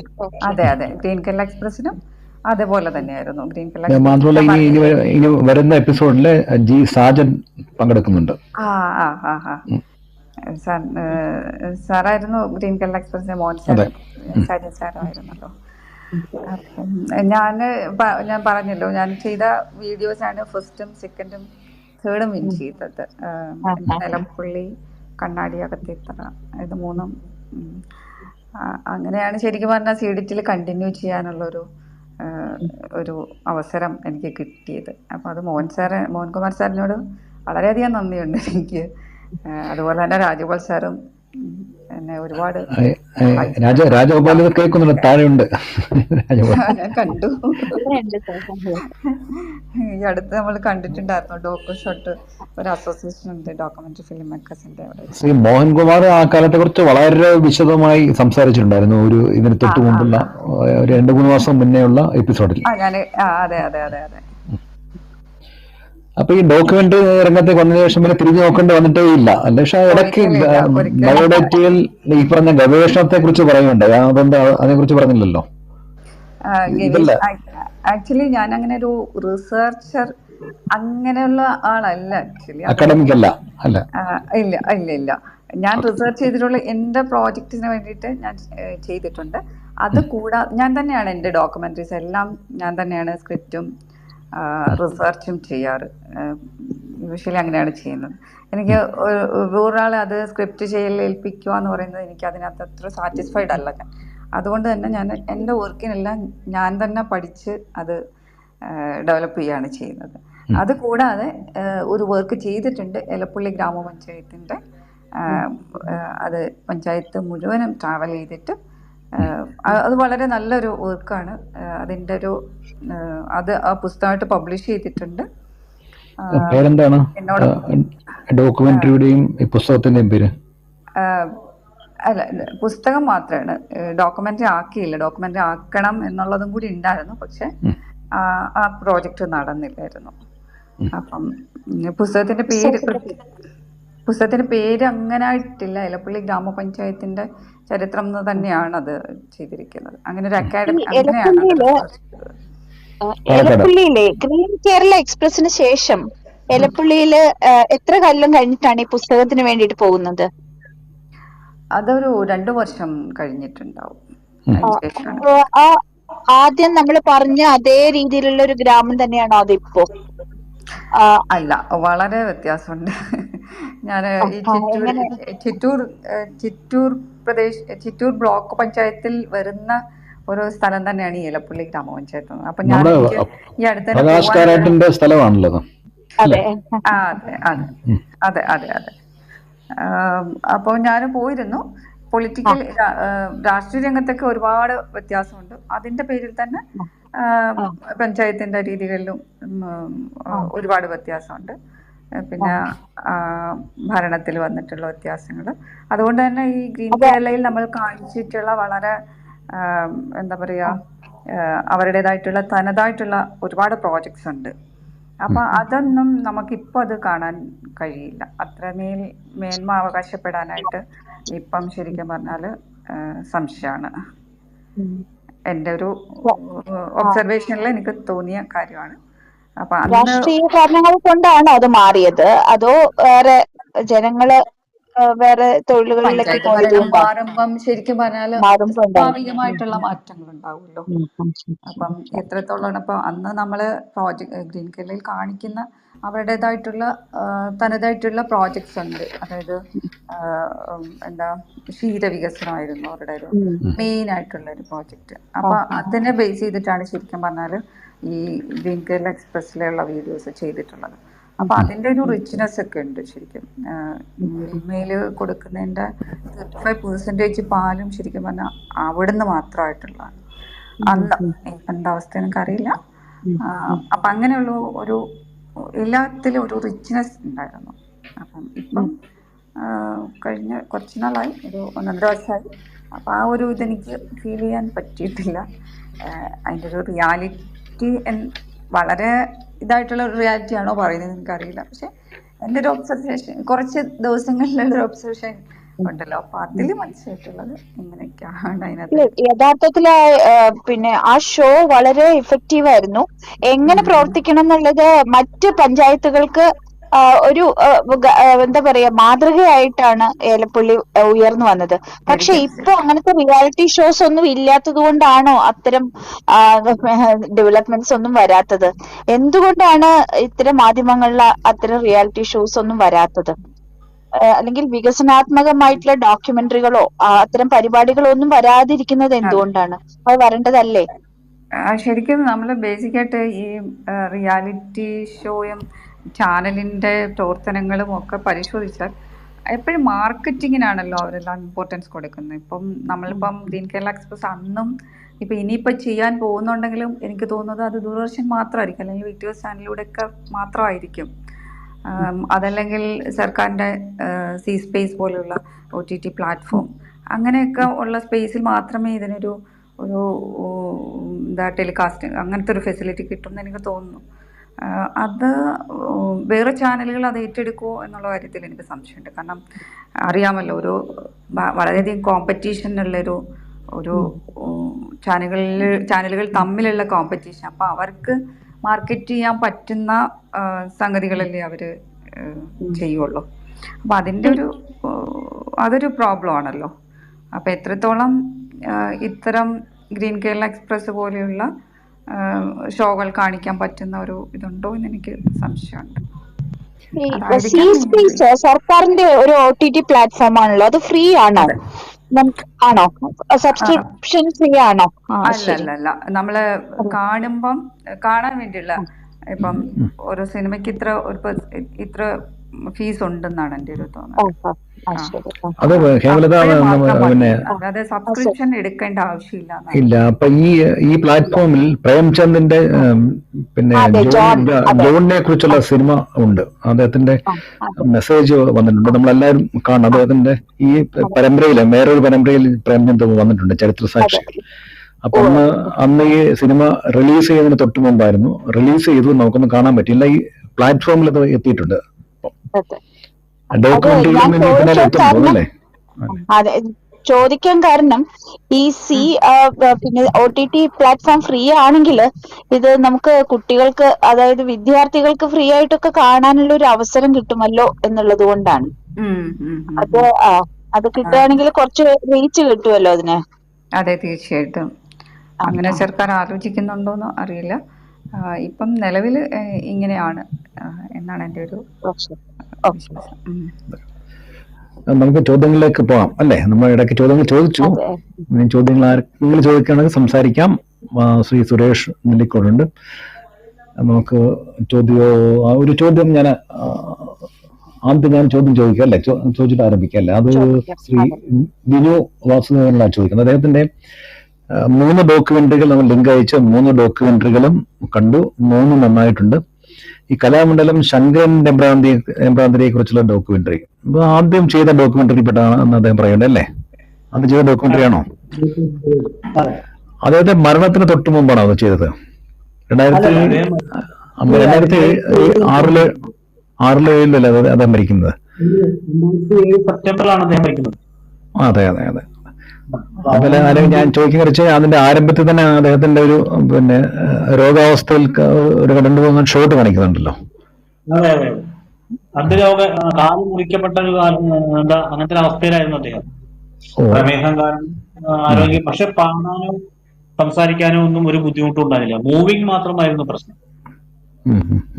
പക്ഷെ എന്നാലും ഞാൻ കുറെ മൂവി ഞാൻ നടത്തി, പറ്റുന്ന പോലെ നടത്തിപ്പിച്ചു.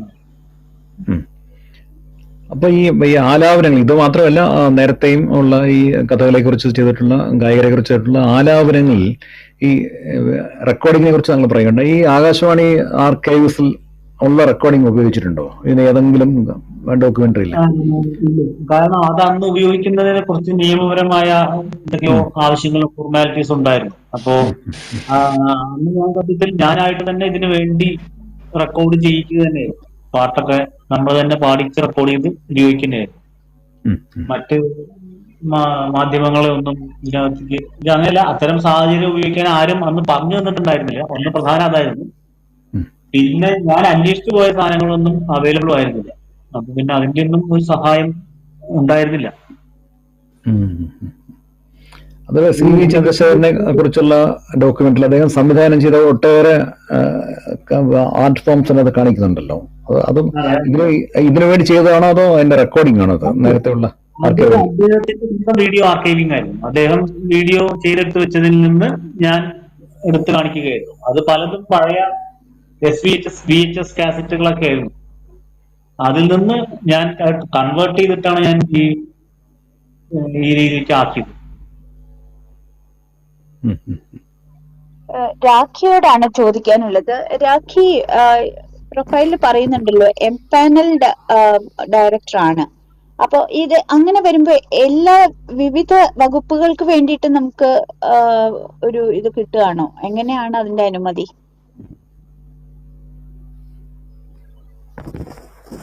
ഹലോ ഹലോ, രാഖി രാഖി അത് കേട്ടില്ല എന്ന് തോന്നുന്നു. അവിടെ ഇല്ല, വരുമായിരിക്കും. ചോദ്യങ്ങൾ ശ്രീ സുരേഷ് നെല്ലിക്കോട് അദ്ദേഹത്തെ ക്ഷണിക്കല്ലേ? അതെ അതെ. ഇടയ്ക്ക് ശ്രീ വിനുവിന്റെ അടുത്ത് ഒരു ചോദ്യം ചോദിക്കാനുള്ളത്, ഈ പെട്ടി പറഞ്ഞ കഥ, അതില് ഒരു കുട്ടിയാണല്ലോ ഇതെല്ലാം വാച്ച് ചെയ്യുന്നത്. കുട്ടിയാണ് ഈ പെട്ടിയെ ഒരു ജനലിൽ കൂടി അവൻ നോക്കി കാണുന്നതാണ് ഈ കഥ. ആ കുട്ടി ഒരു ആത്മകഥാംശമുള്ള കുട്ടി തന്നെയല്ലേ? അതെ, ആ കുട്ടിയെ നമ്മൾ തിരഞ്ഞെടുക്കുന്നത് അദ്ദേഹത്തിന് കഥകളിയായിട്ടും അല്ലെങ്കിൽ ഇത്തരം ആർട്ട് ഫോംസും ആയിട്ടൊരു ഒരു താല്പര്യം തോന്നാൻ തുടങ്ങുന്ന ഒരു പ്രായത്തിലുള്ള കുട്ടിയെ അന്വേഷിച്ച് കണ്ടതാണ്. അയാളോട് സംസാരിച്ച് അയാളൊരു കുട്ടി ഇതൊക്കെ കാണാൻ തുടങ്ങുന്ന ഒരു കാലത്താണ് നമ്മളിത് ഷൂട്ട് ചെയ്യാൻ തീരുമാനിക്കുന്നത്. അത് കഴിഞ്ഞ് ആ കുട്ടി കഥകളി വേഷം പഠിച്ചു എന്നുള്ളതാണ്. റിയൽ ആയിട്ട് അദ്ദേഹം ആ പെർഫോം ചെയ്യുന്നത് ആ പയ്യൻ ശരിക്കും പഠിച്ച് പെർഫോം ചെയ്തതാണ്. അതിൽ അവസാനം കുട്ടി കഥകളി വേഷം ചെയ്യുന്നതായിട്ട് നമ്മൾ കാണിക്കുന്നുണ്ട്. അയാൾ ശരിക്കും കഥകളി. ഞാൻ ചോദിച്ചത് അത് ആ ക്യാരക്ടർ വിനു തന്നെ അല്ലേ എന്നാണ് ഞാൻ ചോദിച്ചത്. അതിനകത്ത് വിനു ഉണ്ടാവാം, ഈ നാട്ടിലെ കുറെ ആൾക്കാരുണ്ടാവാം, അല്ലെങ്കിൽ വിനുവിനെ ധാരാളം പേര് അതിനകത്ത് ഉണ്ടാവാം. വിനു ഉണ്ട് അതിനകത്ത്, തീർച്ചയായിട്ടും ഉണ്ട്. അല്ലെ, രാഖിയെ കുട്ടിക്കാലത്ത് ഈ കഥകളിയുടെ ആ വർണ്ണ പ്രപഞ്ചം കാണാൻ വേണ്ടി കഥകളി കണ്ടു എന്ന് പറയുകയുണ്ടായി. അതേപോലെ ഈ പെട്ടി പറഞ്ഞ കഥയിലെ കുട്ടി വേഷത്തിന്റെ പ്രത്യേകതകൾ കാണാൻ വേണ്ടി പോവുകയും പിന്നെ അതിനകത്ത് ഇങ്ങനെ ഒരു ആഖ്യാനം വാക്യമുണ്ടെന്നാണ് ഞാൻ കേട്ടപ്പോൾ തോന്നിയത്. ആ വേഷം കാന്തിക ശക്തിയായി പിടിച്ചു വലിക്കുന്നുണ്ട് എന്നൊരു ആഖ്യാനം അതിനകത്തുണ്ടല്ലേ വേഷത്തിന്റെ? അതിന്റെ ഒരു വർണ്ണ ശബളിമയായിരിക്കും ഉദ്ദേശിക്കുന്നല്ലേ, അതോ അതിന്റെ ഒരു കൗതുകം? രാഖി പറഞ്ഞ പോലെ തന്നെ അതിനകത്ത് ആദ്യം ഒരു നമ്മളെ ആകർഷിക്കുന്ന ഘടകം അതിന്റെ നിറങ്ങളും അതുണ്ടാക്കുന്ന എന്താ പറയാ മഞ്ഞ, പച്ച, ചുവപ്പ്, കറുപ്പ് ഇതെല്ലാം കൂടി ചേരുന്ന ഇതൊരു മനുഷ്യന്റെ ശരീരത്തിലേക്ക് വരുമ്പോണ്ടാവുന്ന ഒരു ആകർഷണത്വം ഉണ്ടല്ലോ. ഇതൊക്കെ വെറുതെ കാണുമ്പോൾ ഒരു പക്ഷേ ഇതിനത്ര ആകർഷണം ഉണ്ടല്ലോ. പക്ഷെ ഇതെല്ലാം ഒരു ശരീരത്തിലേക്ക് വരുന്നു. ആ ശരീരത്തിന്റെ പല ഭാഗങ്ങളിലായിട്ട് ഈ നിറങ്ങൾ ഇങ്ങനെ എടുത്തു വെച്ചിട്ടുണ്ട്. അത് കുട്ടിക്കാലത്ത് ഉണ്ടാക്കുന്ന ഒരു ഇതുണ്ട്. ഇപ്പൊ നേരത്തെ പറഞ്ഞ പോലെ തന്നെ ഞാൻ ആദ്യമൊക്കെ എന്റെ ഒരു 7-8 വയസ്സിലൊക്കെ കഥകളിയിലെ ഒരു ഭാഗമുണ്ട്. ഈ വിശ്വാസനന്റെ മാറ് വളർന്നിട്ട് ഭീമൻ കൊടൽമാല വലിച്ചെടുക്കുന്ന ഒരു സാധനം. ഇത് സത്യത്തിൽ കഥകളിക്കാരൻ വളരെ ഭംഗിയായിട്ട് ചെയ്യും അത്. പക്ഷെ നമുക്ക് ശരിക്കും കാണുമ്പോ അത് അന്ന് ഇത്രയൊന്നും ലൈറ്റിംഗ് സൗകര്യം ഒന്നും ഇല്ലാത്ത കാലത്താണ്. ചെറിയ ലൈറ്റിലാണ് ഈ കാണുന്നത്, വിളക്കിന്റെ ഒരു. അപ്പൊ ശരിക്കും നമുക്ക് തോന്നിപ്പോകും ഈ മനുഷ്യന്റെ ഉള്ളിലുള്ള കൊടലുമാലയാണ് പുറത്തേക്ക് വരുന്നത്, ചുവന്ന ഒരു ഇതാണ്. പക്ഷെ പിന്നെ കുറെ കാലം നമുക്ക് ബോധ്യപ്പെടും അതൊരു എന്താ പറയാ നിറം മുക്കിയ ചരടാണ് ഈ വലിച്ചെടുക്കുന്നത് എന്നുള്ളത്. അപ്പൊ നമ്മളെയൊക്കെ ശരിക്കും ആദ്യം പിടിച്ചിരുത്തുന്നത് അതിന്റെ നിറം തന്നെയാണ്, അതിന്റെ അട്രാക്ഷൻ അത് തന്നെയാണ്. അല്ലെ, താങ്കളുടെ ജന്മസ്ഥലം മലപ്പുറം ജില്ലയിലെ പടിഞ്ഞാറ്റുമുറിയല്ല? ഞാനവിടെയൊക്കെ OUP school, first free educational society, അവിടെയൊക്കെ ഞാൻ പല പ്രാവശ്യം പ്രസംഗിക്കാൻ പോയിട്ടുണ്ട്. അപ്പൊ ഈ പ്രദേശത്തൊക്കെ കുട്ടിക്കാലത്ത് കഥകളി അരങ്ങേറിയിട്ടുണ്ടോ? അങ്ങനെ ഒരു സാഹചര്യം ഉണ്ടായിരുന്നോ?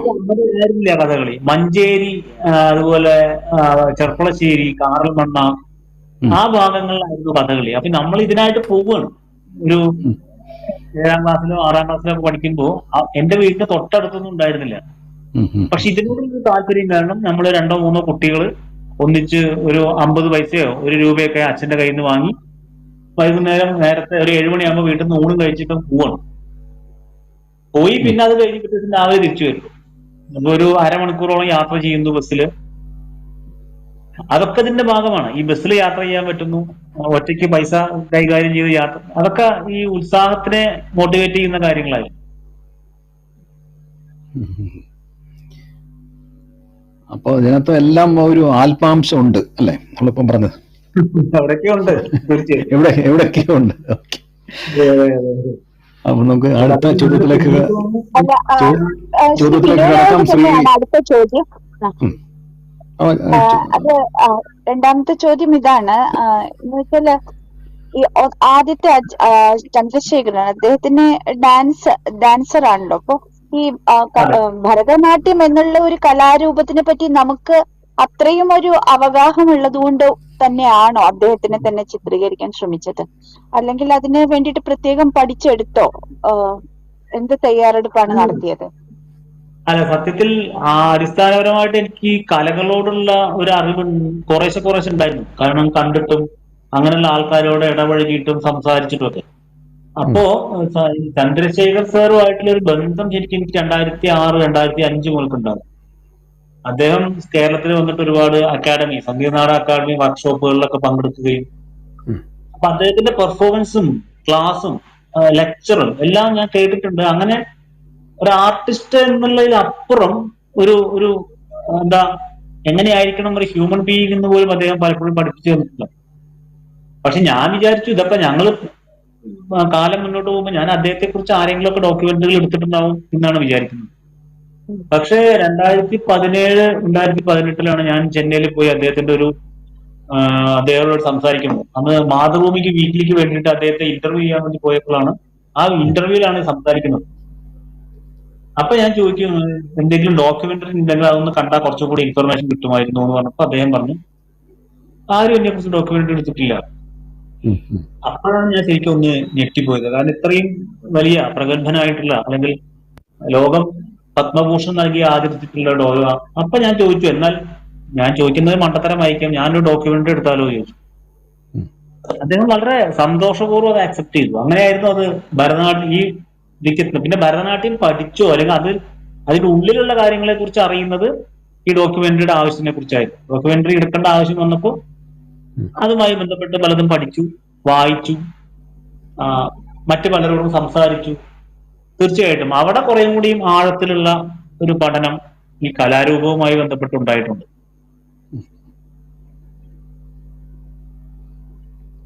നമുക്ക് അടുത്ത ചോദ്യത്തിലേക്ക് കടക്കാം. ശ്രീ സുരേഷ് നെല്ലിക്കോട്.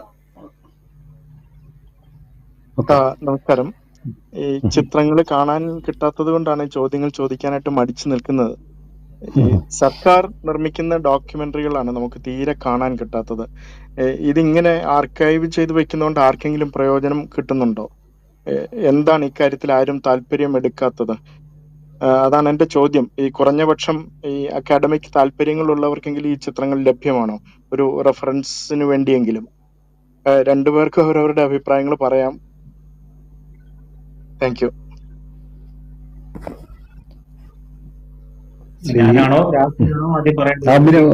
മിനു ആദ്യം പറയട്ടെ അല്ലേ?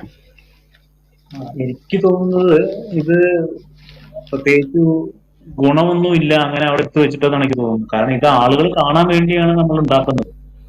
അത് ചിലപ്പോൾ അത് ഇൻഫർമേഷൻ ആയിട്ട് കാണാം, അല്ലെങ്കിൽ അതല്ലാത്ത രീതിയിൽ അതിനെ കാണാം. എന്തായാലും ഇത് ആളുകൾ കാണണം. ആളുകൾ കണ്ടില്ലെങ്കിൽ പിന്നെ ഇതിനകത്ത് ഇതില്ലല്ലോ. അപ്പൊ അത് അങ്ങനെ എടുത്തു വെക്കുന്നതിനോട് പ്രത്യേകിച്ച് എടുത്തു വെക്കുന്ന രീതി ശരിയാണെന്ന് എനിക്ക് തോന്നുന്നില്ല. പക്ഷെ എന്തുകൊണ്ടാണ് അത് പുറത്തു വിടാത്തത് എന്നുള്ളതിന് പക്ഷെ സാങ്കേതികമായിട്ട് എന്തെങ്കിലും തടസ്സങ്ങൾ ഉണ്ടാവാം. അല്ലെങ്കിൽ അത് നമുക്ക് പറയാം, നമുക്കൊരു ഗവൺമെന്റിൽ നിന്നൊരു വിഷ്വൽ കിട്ടാൻ പോലും നമുക്ക് നിയമപരമായിട്ട് കുറെ ഫോർമാലിറ്റീസ് കടമകൾ കടന്നു പോകേണ്ടതുണ്ട്. അപ്പൊ ഒരു പക്ഷെ അതായിരിക്കാം ഈ എടുത്തു വെക്കുന്നതിന്റെ പിന്നിലുള്ളതെന്നാണ് എനിക്ക് തോന്നുന്നത്. തീർച്ചയായിട്ടും അത് ജനം കാണേണ്ടത് തന്നെയാണ്, കാണിക്കേണ്ടത് തന്നെയാണ്. ഇതാണ് എനിക്ക് അതിനെ കുറിച്ച് പറയാനുള്ള. ഇനിയിപ്പോ കൂടുതൽ രാഖി അതുമായിട്ട് ബന്ധപ്പെട്ട് പ്രവർത്തിച്ച ആളാണ് രാഖിക്ക് കൂടുതൽ അറിയുന്നത്. വിനോ പറഞ്ഞതിനോട് ചേർത്ത് വെക്കാനാണ് കുറച്ച് കാര്യങ്ങളുള്ളത്. കാരണം എല്ലാ കാലത്തും ഈ ഫീൽഡിലുള്ള എല്ലാ എൻ്റെ കൂടെ വർക്ക് ചെയ്തിട്ടുള്ള ആളുകളും ഒക്കെ സംസാരിക്കുന്ന നമ്മൾ നിരന്തരമായി ആശങ്കപ്പെട്ടുകൊണ്ടിരിക്കുന്ന ഒരു കാര്യം തന്നെയാണ് ഇത് ശരിക്കും പറഞ്ഞാൽ. ഇപ്പം മാം പറഞ്ഞ പോലെ തന്നെ ഞാൻ വളരെയധികം വർക്ക് ചെയ്തിട്ടുണ്ടെന്ന് നമ്മൾ പറയുമ്പോൾ മാത്രമാണ് ശരിക്കും പറഞ്ഞാൽ വേറെ ആളുകൾ അറിയുന്നത്. ഇതിനെക്കുറിച്ച് ഇത്രയധികം വർക്ക് പിന്നെ വന്നിട്ടുണ്ടോ? ഇപ്പം ചിറ്റൂരിൻ്റെ ആർട്ട് ഫോംസ്, അത് വളരെ കുറച്ച് ആളുകൾ, ചിറ്റൂര് മാത്രം കാണേണ്ട കാര്യങ്ങളല്ല അതിനുള്ളിലുള്ളത്. അപ്പോൾ അതൊക്കെ പബ്ലിക്കിന് വേണ്ടിയിട്ട് കാണിക്കാനുള്ളൊരു സ്പേസ് ശരിക്കും പറഞ്ഞാൽ നമുക്കില്ല. ഇവിടെ IDSFK പോലുള്ള ഡോക്യുമെൻ്ററി ഫെസ്റ്റിവലുകൾ ഒഴിവാക്കിയല്ല. അതേപോലെ കുറച്ചധികം ഫെസ്റ്റിവൽ അവിടെ ഇവിടെയൊക്കെ ആയിട്ടുണ്ട്. പക്ഷെ അത് ഒഴിവാക്കി കഴിഞ്ഞാൽ നമുക്ക് ഇത് എവിടെയും കാണിക്കാനുള്ള ഒരു സിറ്റുവേഷൻ ഇന്ന് കേരളത്തിന് നിലവിലില്ല എന്നുള്ളതാണ് വളരെ സങ്കടകരമായിട്ടുള്ളൊരു അവസ്ഥയാണ്. അല്ലെങ്കിൽ കാണിക്കാൻ പറ്റുന്ന വെച്ചാൽ നമ്മൾ പേഴ്സണലി ഇനിഷ്യേറ്റീവ് എടുത്തിട്ട് പ്രത്യേക അപ്രൂവലൊക്കെ എടുത്തിട്ട് നമുക്ക് എവിടെയും കാണിക്കാൻ പറ്റുന്ന ഒരു സാഹചര്യം ഉണ്ടെന്ന് എനിക്ക് തോന്നുന്നു. അങ്ങനെ ഞാൻ കാണിച്ചിട്ടുണ്ട്. അപ്പം അതിനപ്പുറത്തേക്ക് ഒരു ഇതേപോലെ പബ്ലിക്കിന് അവൈലബിൾ ആയിട്ടുള്ള അല്ലെങ്കിൽ ഒരു പബ്ലിക്കിന് വേണ്ടിയുള്ള ഒരു ആർക്കൈവ് സിസ്റ്റം KSFDC അല്ലെങ്കിൽ ഗവൺമെൻറ് തലത്തിൽ ആലോചിച്ചിട്ട് അത് നിർബന്ധമായിട്ട് നടപ്പാക്കേണ്ട കാലം അതിക്രമിച്ചിരിക്കുന്നു എന്നാണ് എനിക്ക് തോന്നുന്നത്. അല്ല, രാഖി ചെയ്ത വളരെ പ്രധാനപ്പെട്ട ഡോക്യുമെന്ററിയെ കുറിച്ച് ഏറ്റവും അവസാനം പറയുകയുണ്ടായി ഈ കേരളത്തിലെ വനിതാ സാമാജികരെ കുറിച്ചുള്ള ബയോപിക്സ്. അത് ഏതെങ്കിലും സൈറ്റിലുണ്ടോ, അതോ ഈ നിയമസഭയുടെ സൈറ്റിലെങ്കിലും അത് കിട്ടുമോ? നിയമസഭയുടെ സൈറ്റിലുണ്ടെന്ന് എനിക്ക് തോന്നുന്നില്ല. അത് ശരിക്കും പറഞ്ഞാൽ നിയമസഭ മ്യൂസിയത്തിൽ പോയിട്ട് കാണേണ്ടി വരും എന്നുള്ളതാണ്. ലൈബ്രറിയുടെ കൂടെ തന്നെയല്ലേ മ്യൂസിയം? അല്ല പണ്ട് അല്ല 10-20 വർഷം മുന്നേ ചെയ്ത ഡോക്യുമെന്ററി ആണെങ്കിലും നമുക്ക് ന്യായം, അത് ഫിലിം ചെയ്തു, അത് മാറ്റിയില്ല എന്നൊക്കെ പറയുന്നത്. ഇതിപ്പം എന്തൊരു തമാശയാണ്. അതുപോലെ തന്നെയാണ് ഇപ്പോ പാർക്കിന് വേണ്ടിയിട്ട് നമ്മൾ ഇതേപോലെ ചെയ്തിട്ടുണ്ട്. അപ്പൊ അതും ശരിക്കും പറഞ്ഞാൽ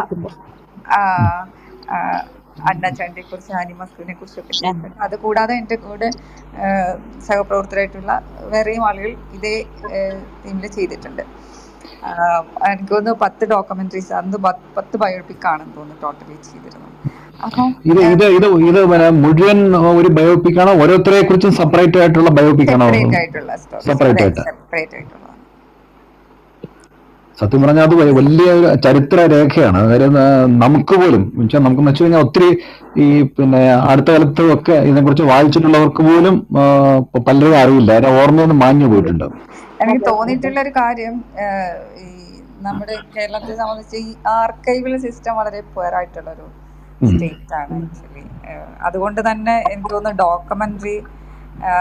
ഡോക്യുമെന്ററി ഫിലിം മേക്കേഴ്സ് ഇങ്ങനെ നിരന്തരമായിട്ട് ഇതിനു വേണ്ടിയിട്ട് ഉള്ള ആവശ്യങ്ങൾ പലയിടത്തുമായിട്ട് ആവശ്യം ഉന്നയിക്കുന്നുണ്ടെന്നതിനപ്പുറം വേറെ ഗവൺമെന്റ് തലത്തിലോ അതല്ലെങ്കിൽ വേറൊരു തരത്തിൽ ആർക്കൈവൽ ഡേറ്റാസ് അതിനൊരു ഇമ്പോർട്ടൻസ്, അതിൻ്റെ വാല്യൂ നമ്മൾ മനസ്സിലാക്കിയിട്ടുണ്ടോ എന്നുള്ള കാര്യത്തിൽ സംശയമുണ്ട്. അപ്പം അതുകൂടെ എന്താ പറയുക, നമ്മൾ ആവശ്യപ്പെട്ടിട്ടുണ്ട്, ഇപ്പോഴും ആവശ്യപ്പെട്ടിട്ടുണ്ട് എന്താ മുഖ്യമന്ത്രിക്ക് ഈ ആവശ്യം ഉന്നയിച്ചതിന്.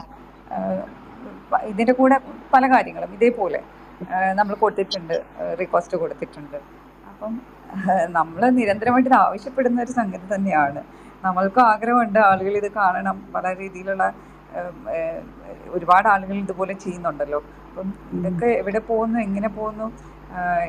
പണ്ട് ചെയ്ത കാര്യങ്ങൾ നമ്മൾ ശരിക്കും പറഞ്ഞാൽ ചെറിയ ഒരു 1 മിനിറ്റിന് വേണ്ടിയിട്ടൊക്കെ പോയിക്കഴിഞ്ഞാലും വളരെ വലിയൊരു ഫീസൊക്കെ കൊടുത്തിട്ട് വേണം നമ്മളിത് എടുക്കാൻ തന്നെ. വേറെ ചില ഡോക്യുമെന്ററികളൊക്കെ അല്ല രേഖ, ഞാൻ പല പ്രാവശ്യം ആലോചിക്കാറുള്ളത് 57 ആദ്യ മന്ത്രിസഭ EMSന്റെ മന്ത്രിസഭയിൽ EMS ചെയ്ത പ്രസംഗം ഇത് നവംബർ 1-ാം തീയതിയെങ്കിലും എവിടെങ്കിലും കേൾക്കണം എന്ന ഒരു ആഗ്രഹം ഉണ്ടായിരുന്നു. എത്രയോ കാലമായി എത്രയോ മാധ്യമ പ്രവർത്തകർ ആഗ്രഹിക്കുന്നു, ഒരു വഴിയില്ല കിട്ടാൻ. അതവിടെ ഉണ്ട്, ഇല്ലാത്തല്ലോ. ഇതാണ് നമ്മുടെ അവസ്ഥ. ഞാൻ CDത്തിൽ നല്ല രീതിയിലുള്ള ആർക്കൈവൽ സിസ്റ്റം ഉണ്ടായിരുന്നു. നിലവിലുള്ള അവസ്ഥ എനിക്കറിയില്ല. അത് മോഹൻകുമാർ അദ്ദേഹം വളരെ വേദനയോടെ പറയുകയുണ്ടായി. അത് നേരത്തെ നമ്മൾ ഈ പല വേദികൾ പലരും ചർച്ച ചെയ്തിട്ടുള്ള, ഇവിടെ തന്നെ ചർച്ച ചെയ്തതാണ്. ഈ PRDയിൽ ഏൽപ്പിച്ചിട്ടുള്ള പല ഫിലിമിലുള്ള പല ഡോക്യുമെന്ററികളും പെട്ടി സഹിതം പൂത്തുപോയി ദ്രവിച്ചുപോയി എന്ന് പറഞ്ഞിട്ടുണ്ട്. പക്ഷെ ഇപ്പോഴത്തെ ഡോക്യുമെന്ററികൾക്ക് ആ പ്രശ്നമില്ലല്ലോ, സാങ്കേതിക പ്രശ്നങ്ങളൊന്നുമില്ല. അതെ. ഈ പട്ടിക വിഭാഗത്തിന് വേണ്ടി, പട്ടിക വർഗ വകുപ്പിന് വേണ്ടിയിട്ട് മറ്റേ മ്യൂസിക് ഇത് ചെയ്തു എന്ന് പറഞ്ഞല്ലോ, ട്രൈബൽ മ്യൂസിക്കിന്റെ. ഇതെല്ലാം പിന്നെ ആകാശവാണി പോലുള്ള സ്ഥാപനങ്ങൾക്കൊക്കെ വളരെ വിലപ്പെട്ട ഒരു സാധനമായിരിക്കും. നമുക്കിത് കേൾക്കാനുള്ള എന്തെങ്കിലും സംവിധാനങ്ങൾ ഉണ്ടോ? അത് നമ്മളൊന്നും അത്ര അങ്ങനെ പോയി അട്ടപ്പാടിയിലൊക്കെ പോയി ചെയ്യാന്ന് പറഞ്ഞു. ഇത് പണ്ട് പിന്നെ എനിക്ക് 1980-കളിൽ ജി ഭാഗവൻ പിള്ളയെ പ്രൊഡ്യൂസർ ആക്കിയിട്ട് ഇന്ത്യയിലെ പ്രധാനപ്പെട്ട നിലയങ്ങളിൽ അത് വന്ന കേരളത്തിൽ അത് കോഴിക്കോട് നിലയത്തിലാണ് മുഴുവൻ നാടൻ പാട്ടുകളും മണിക്കൂർ കണക്ക് എത്രയോ 4000 മണിക്കൂർ അങ്ങോട്ടുള്ള വലിയ കളക്ഷൻ ഉണ്ടായിരുന്നു കോഴിക്കോട്. അപ്പൊ ഞാനവിടെ കോഴിക്കോട് പോയിട്ട് എൻ്റെ ഒരു കാലത്താണത് 2008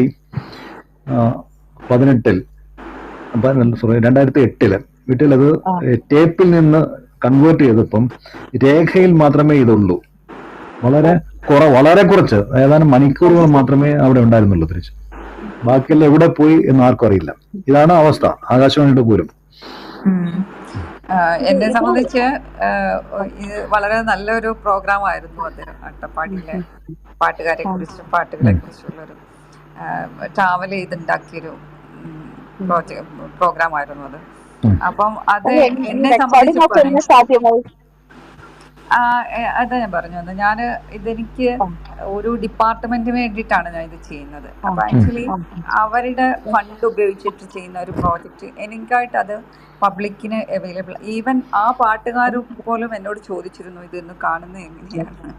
അപ്പൊ എനിക്ക് കൊണ്ടുപോയി അവിടെ കാണിക്കാൻ ഉള്ള ഒരു സിറ്റുവേഷൻ അല്ല. കാരണം കോപ്പിറൈറ്റഡ് ആണ്, ഡിപ്പാർട്ട്മെന്റിന്റെ കോപ്പിറൈറ്റ് ആയി കഴിഞ്ഞാൽ പിന്നെ നമുക്കൊന്നും ചെയ്യാൻ പറ്റില്ല. അതിനിടയ്ക്ക് നമ്മൾക്കത് എന്താ അവരെ കൊണ്ട് കാണിച്ചിട്ട് അങ്ങനെ പറഞ്ഞ് എടുക്കാനും പറ്റില്ലല്ലോ. അപ്പൊ അതിന്റെ ഒരു ഐ എം ഹെൽപ്ലെസ് ആണ്. അതുപോലെ തന്നെയാണ് ഈ പറഞ്ഞ നിയമസഭയ്ക്ക് വേണ്ടിയിട്ടുള്ള നിയമസഭ വനിതാ സാമാജികരുടെ ഓരോ വായ്പക്കും ചെയ്ത് കഴിയുമ്പോൾ ഓരോരുത്തരും എന്നോട് ചോദിച്ചിട്ടുണ്ട് അതൊന്ന് കാണണം. പക്ഷെ എനിക്കത് കൊടുക്കാനുള്ള റൈറ്റ് ഇല്ല. കാരണം അത് ചെയ്യാൻ ഏൽപ്പിച്ചിരിക്കുന്ന ഒരാൾ മാത്രമാണ്. അപ്പം അതുകൊണ്ട് എനിക്കും ആ കാര്യത്തിൽ ഒന്നും ചെയ്യാൻ പറ്റില്ല, അവരെ കാണിക്കാൻ പറ്റില്ല. ഇപ്പം ലേറ്റസ്റ്റ് ആയിട്ട് ഇപ്പം ആനി മസ്ക്രീൻ്റെ റിലേറ്റീവ്സിനെയൊക്കെ കണ്ടിട്ടാണ് അതിൻ്റെ ഒരുപാട് ഡേറ്റാസ് കളക്ട് ചെയ്തിട്ടാണ്. ഇവിടെ ട്രിവാൻഡ്രത്ത് വഴുതക്കാടാണുള്ളത്. അപ്പം ഞാൻ അന്വേഷിച്ച് ചെല്ലുമ്പോഴാണ് ശരിക്കും പറഞ്ഞാൽ വഴുതക്കാടാണ് വീട് ഉണ്ട്, എപ്പോഴും ആ വീട് ഉണ്ട്.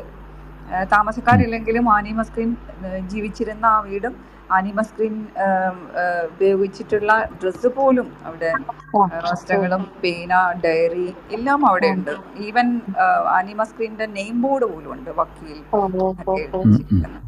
അപ്പൊ അങ്ങനെയൊക്കെയുള്ള സംഗതികൾ അവിടെ ഉണ്ടെന്ന് ഞാൻ എൻ്റെ ഒരു എന്താ അന്വേഷണത്തിൽ കണ്ടുപിടിച്ച ഒരു സംഗതി. അങ്ങനെ ഞാൻ ചെയ്തെടുത്ത അപ്പൊ അവർക്കും അത് കാണണം എന്നുള്ളൊരു ഭയങ്കരമായിട്ടുള്ളൊരു ആഗ്രഹമുണ്ടായിരുന്നു. പക്ഷെ എനിക്കത് കൊടുക്കാൻ പറ്റില്ല. കാരണം അത് ഞാൻ ജെൻഡർ പാർക്കിന് വേണ്ടിയിട്ട് ചെയ്തതാണല്ലോ. അപ്പം അവരോട് എനിക്ക് സഹായിക്കാൻ പറ്റുന്നത് അവർക്ക് വേണ്ടിയിട്ടൊരു മെയിൽ ചെയ്യുക, അപ്പം അതുവഴി അങ്ങനെ ചെയ്യാൻ പറ്റുള്ളൂ. എനിക്കത് അങ്ങോട്ട് കൊടുക്കാനുള്ള റൈറ്റ് ഇല്ല. ഒരു സംശയം ചോദിച്ചോട്ടെ, നമ്മുടെ നിയമസഭയില് ഇപ്പൊ ലൈബ്രറിയിൽ പോകുന്നു, ആ മ്യൂസിയത്തിൽ പോകുന്നുണ്ടെങ്കിൽ നമുക്ക് കാണാൻ ആവശ്യപ്പെട്ടാൽ കാണിച്ചു തരാൻ സാധ്യതയുണ്ടോ?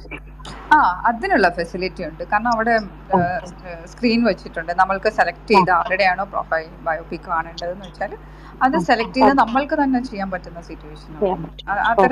അതെ, ആ ഫെസിലിറ്റി അവിടെ ഉണ്ട്. അപ്പൊ അതിന് വേറെ റിസ്ക് ഫാക്ടേഴ്സ് ഒന്നും ഇല്ല.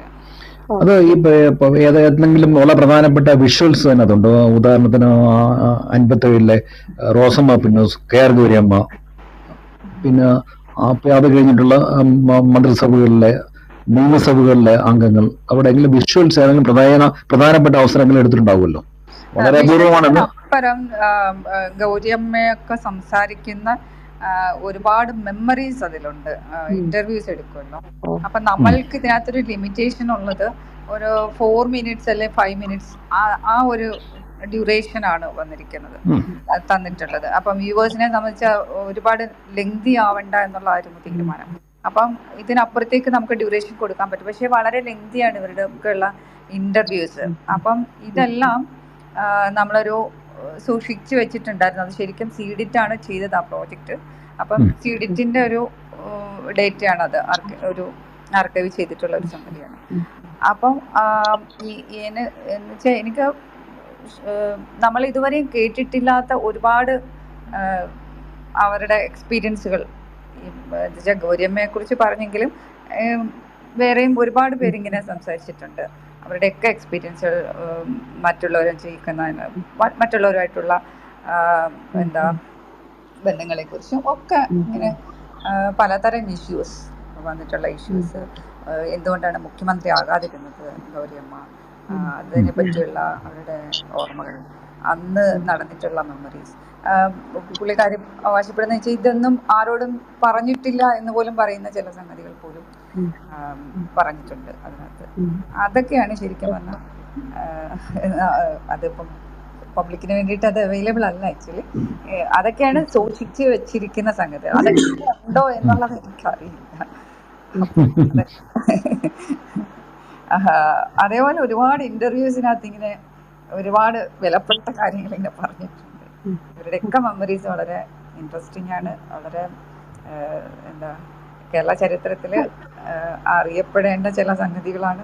ഇതൊക്കെ നിലവിലുണ്ടോ എന്നുള്ള കാര്യം ഈ പറഞ്ഞതുപോലെ നമ്മൾ ആർക്കൈവ്സിന് എത്രത്തോളം വാല്യൂ കൊടുക്കുന്നു എന്നുള്ളതിനകത്തൊരു ഒരു ചെറിയൊരു വിഷക്കുണ്ടോ എന്ന് എനിക്ക് അത് കുറച്ചും കൂടി ഇന്റർവ്യൂ ചെയ്തിട്ടുണ്ടാവും, ഓർമ്മയുണ്ടോ? നിയമസഭാ സാമാജികരുടെ ഇതുപോലെ പറഞ്ഞത് വനിതാ ഇപ്പൊ ജീവിച്ചിരിക്കുന്ന വനിതാ മെമ്പേഴ്സിനെ എല്ലാം ഇന്റർവ്യൂ ചെയ്തിട്ടുണ്ട്. അതിനകത്തൊരു എത്ര പേരാണ് അല്ലാത്തവരുടെ ഡേറ്റാസ് കളക്ട് ചെയ്തല്ലേ നമുക്ക് ചെയ്യാം. അങ്ങനെയുള്ള ഇന്റർവ്യൂസ് ചെയ്തിട്ടുണ്ട്. അത് മാത്രമല്ല, അതിനോടൊപ്പം ഞാൻ ചെയ്തത് 25 വർഷം പൂർത്തീകരിച്ചിട്ടുള്ള സാമാജികരുടെ കൂടെ ചെയ്തിട്ടുണ്ടായിരുന്നു. വനിതാ മെമ്പേഴ്സിനെ മാത്രമല്ല ചെയ്തത്. അപ്പം അവരെ കുറിച്ചും അവരുടെ ഇന്റർവ്യൂസ് ചെയ്തിട്ടുണ്ട്. നിങ്ങളുടെ ഒരു പാനൽ ഉണ്ടോ ഇതിന്റെ ചർച്ചകൾക്കും തയ്യാറെടുപ്പിനും വേണ്ടിയിട്ട്, അതോ ഒറ്റയ്ക്കാണോ ഇത്തരം കാര്യങ്ങൾ ചെയ്യാറുള്ളത്? നമ്മൾക്കൊരു ഗ്രൂപ്പ് ഓഫ് ആളുകളുണ്ട്. അങ്ങനെയാണ് നമ്മളത് ഡിസ്കസ് ചെയ്യും. പ്രൊഡക്ഷൻ ഗ്രൂപ്പ് ഉണ്ട്. അതിൽ നമ്മളുടെ ഒരു പ്രൊഡക്ഷൻ ഒരു സെന്റർ ഉണ്ട്, പ്രൊഡക്ഷൻ ഹൗസ് ഉണ്ട്. അപ്പം അങ്ങനെയാണ് ഇപ്പോൾ നമ്മൾ, അന്ന് ഉണ്ടായിരുന്നില്ല. ഞാൻ ഈ അടുത്തിടയ്ക്കാണ് അങ്ങനെ ഒരു ഇതിലേക്ക് മാറിയത്. ഇന്റർവ്യൂസ് കണ്ടക്ട് ചെയ്തത് ആരായിരിക്കും? നിയമസഭയുടെ ശരിക്കും കോണ്ടാക്ട് നമ്പേഴ്സ് നമുക്ക് കിട്ടും. അപ്പൊ അത് വെച്ചിട്ട് നമ്മൾ തന്നെയാണ് ഇതെല്ലാം കോർഡിനേറ്റ് ചെയ്യുകയും കണ്ടുപിടിക്കുകയും ട്രാവൽ ചെയ്യുകയും ഡേറ്റാസ് കളക്ട് ചെയ്യുകയും ഒക്കെ ചെയ്തു. പ്രസാർ ഭാരതിക്ക് വേണ്ടി സൗണ്ട് ഓഫ് സൈലൻസ് മാത്രമേ ചെയ്തുള്ളൂ അല്ലേ? എന്തോ സർ? ഈ നേരത്തെ പറഞ്ഞ സൗണ്ട് ഓഫ് സൈലൻസ് അത് മാത്രമേ പ്രസാർ ഭാരതിക്ക് വേണ്ടി ചെയ്തിട്ടുള്ളൂ അല്ലേ? അതെ അതെ അതെ. അത് കൂടാതെ ദൂരദർശൻ വന്നിട്ടുള്ളത് ഗ്രീൻ കേരള എക്സ്പ്രസ്, ഹരിത വിദ്യാലയം. ഇപ്പൊ അതിനുശേഷം എനിക്ക് തോന്നുന്നൊരു 4-5 വർഷത്തിന് മേലായിട്ട് പ്രസാർ ഭാരതിയുടെ ആ സ്കീം ഇപ്പം ഇല്ല അല്ലേ? അതില്ല. അത് 2-3 വർഷത്തിന് മേലായി ഇല്ല. പ്രോജക്ട് PSBT ഇല്ല. പക്ഷെ കഴിഞ്ഞ ഈ പരിപാടിയിൽ പങ്കെടുത്ത ആരോ പറഞ്ഞു അതിന്റെ ഈ ഇന്റർനാഷണൽ ചാനൽ ഓഫ് DD ഉണ്ടല്ലോ, ദൂരദർശന്റെ, അതില് ഈ ഡോക്യുമെന്ററികളൊക്കെ കാണിക്കുന്നുണ്ട് എത്ര ഇപ്പോഴും. ഇന്റർനാഷണൽ ഫെസ്റ്റിവലിൽ PSBTയുടെ ഈ സൗണ്ട് ഓഫ് സൈലൻസ് പോയിരുന്നു. അപ്പൊ അക്കാലത്ത് അങ്ങനെ ഒരുപാട് ഡോക്യുമെന്ററീസ് കാണിക്കുന്നുണ്ടായിരുന്നു. DD ഭാരത് എന്ന് പറഞ്ഞ ഇന്റർനാഷണൽ ചാനലുണ്ട്, അതിൽ വരുന്നുണ്ട് എത്ര ഡോക്യുമെന്ററികളൊക്കെ.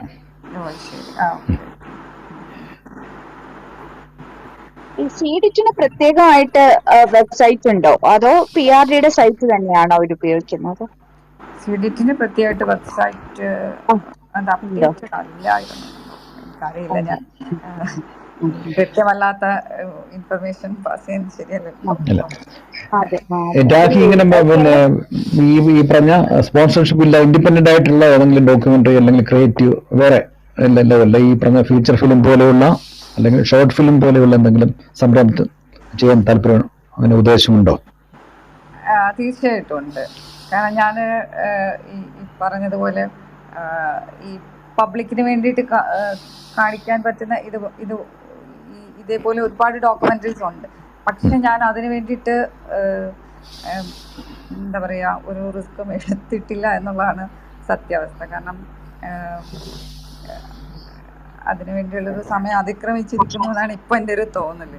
അപ്പൊ അതിന് ഒരുപാട് സമയം ഞാൻ സ്പെൻഡ് ചെയ്തിട്ടില്ല. കാരണം ഇന്ന ഒരു സ്പേസ് എടുത്തിട്ട് അത് കാണിക്കുക, ഷോ ചെയ്യുക എന്നുള്ളൊരു ഇതിലൊക്കെ ശരിക്കും പറഞ്ഞാൽ കുറച്ച് കാണിച്ചിട്ടുണ്ട്. പക്ഷെ അതിനൊരു വലിയ താല്പര്യം ഞാൻ കാണിച്ചിട്ടില്ല എന്നുള്ളതാണ് എൻ്റെ ഒരു തോന്നൽ.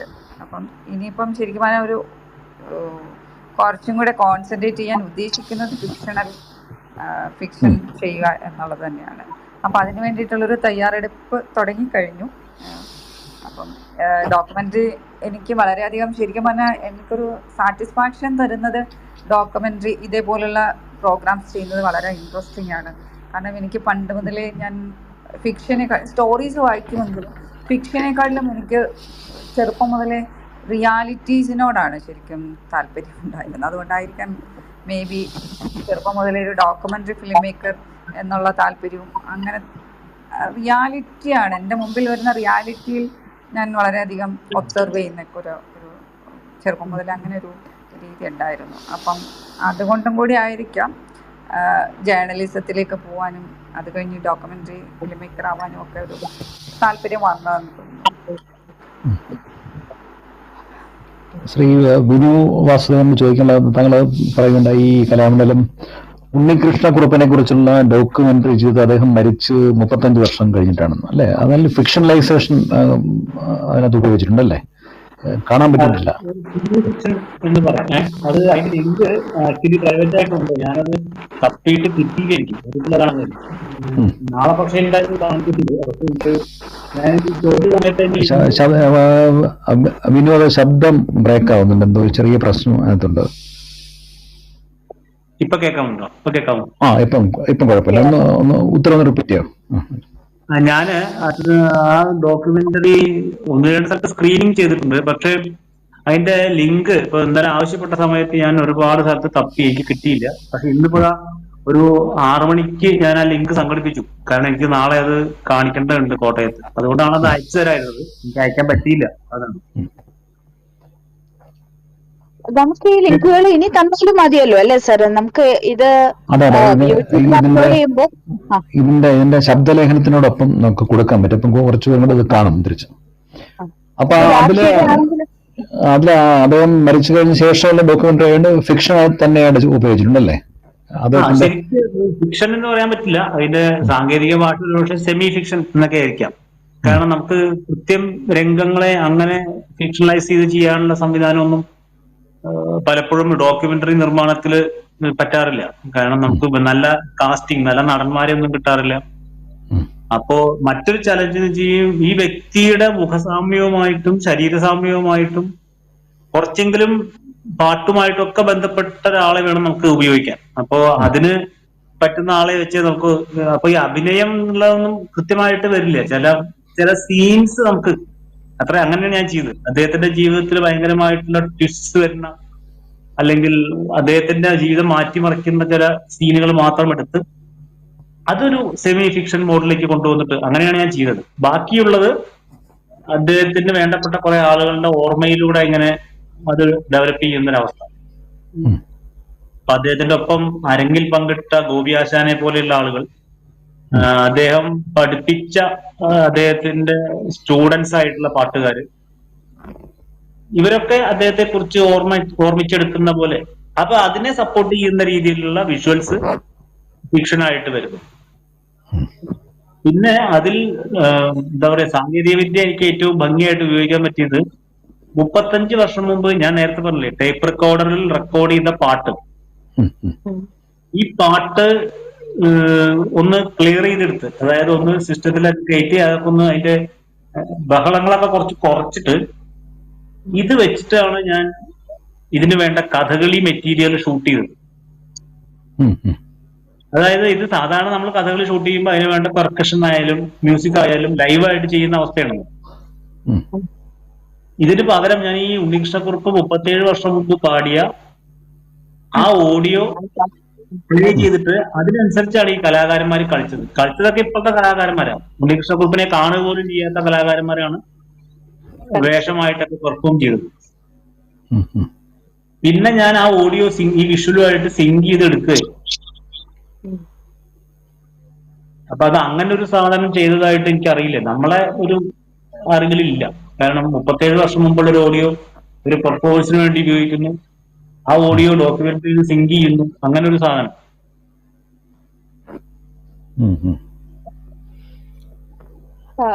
ശ്രീ വിനു സംസാരിച്ചപ്പോ ഒരു കാര്യം പറഞ്ഞല്ലോ, ഞാൻ സ്വന്തമായിട്ട് 40,000 രൂപയാണെങ്കിലും അത് ഞാൻ സ്വന്തമായിട്ടാണ് കണ്ടെത്തേണ്ടിയിരുന്നത്. ഇവിടെ മുൻ എപ്പിസോഡുകളിൽ സംസാരിച്ച പലരും ഇങ്ങനെയുള്ള ഒരു സംഭവത്തിനെ പറ്റി പറഞ്ഞു. ഇപ്പൊ സർക്കാരിന്റെ ഒരു സഹായം കിട്ടുന്നവർക്ക് അത് പ്രശ്നമല്ല, സ്വന്തമായിട്ട് ഡോക്യുമെന്ററി ചെയ്യാൻ ആഗ്രഹിക്കുന്നവർക്ക് എല്ലാവർക്കും സാമ്പത്തിക ഒരു വിഷയമാണ്. അപ്പോ ഇത് കൃത്യമായിട്ട് ഇതിനുള്ളൊരു സംവിധാനം ഉണ്ടാകേണ്ടതല്ലേ? ഡോക്യുമെന്ററികൾ സാമൂഹികമായിട്ട് ഒരുപാട് പ്രയോജനം ചെയ്യുന്ന ഒന്നല്ലേ? അപ്പൊ അതിന്റെ ഒരു സബ്സിഡൈസ്ഡ് ആയിട്ടുള്ള രീതിയിൽ എന്തെങ്കിലും ചെയ്തു തരാനായിട്ട് ഇതുപോലെ ഫിലിം ഡെവലപ്മെന്റ് കോർപ്പറേഷൻ ഒക്കെ എന്തെങ്കിലും ചെയ്യുന്നുണ്ടോ? സത്യത്തിൽ ഞാനിത് ഇപ്പോ രാഖിയുമായിട്ട് നിങ്ങൾ നടത്തിയ കോൺവെർസേഷനിൽ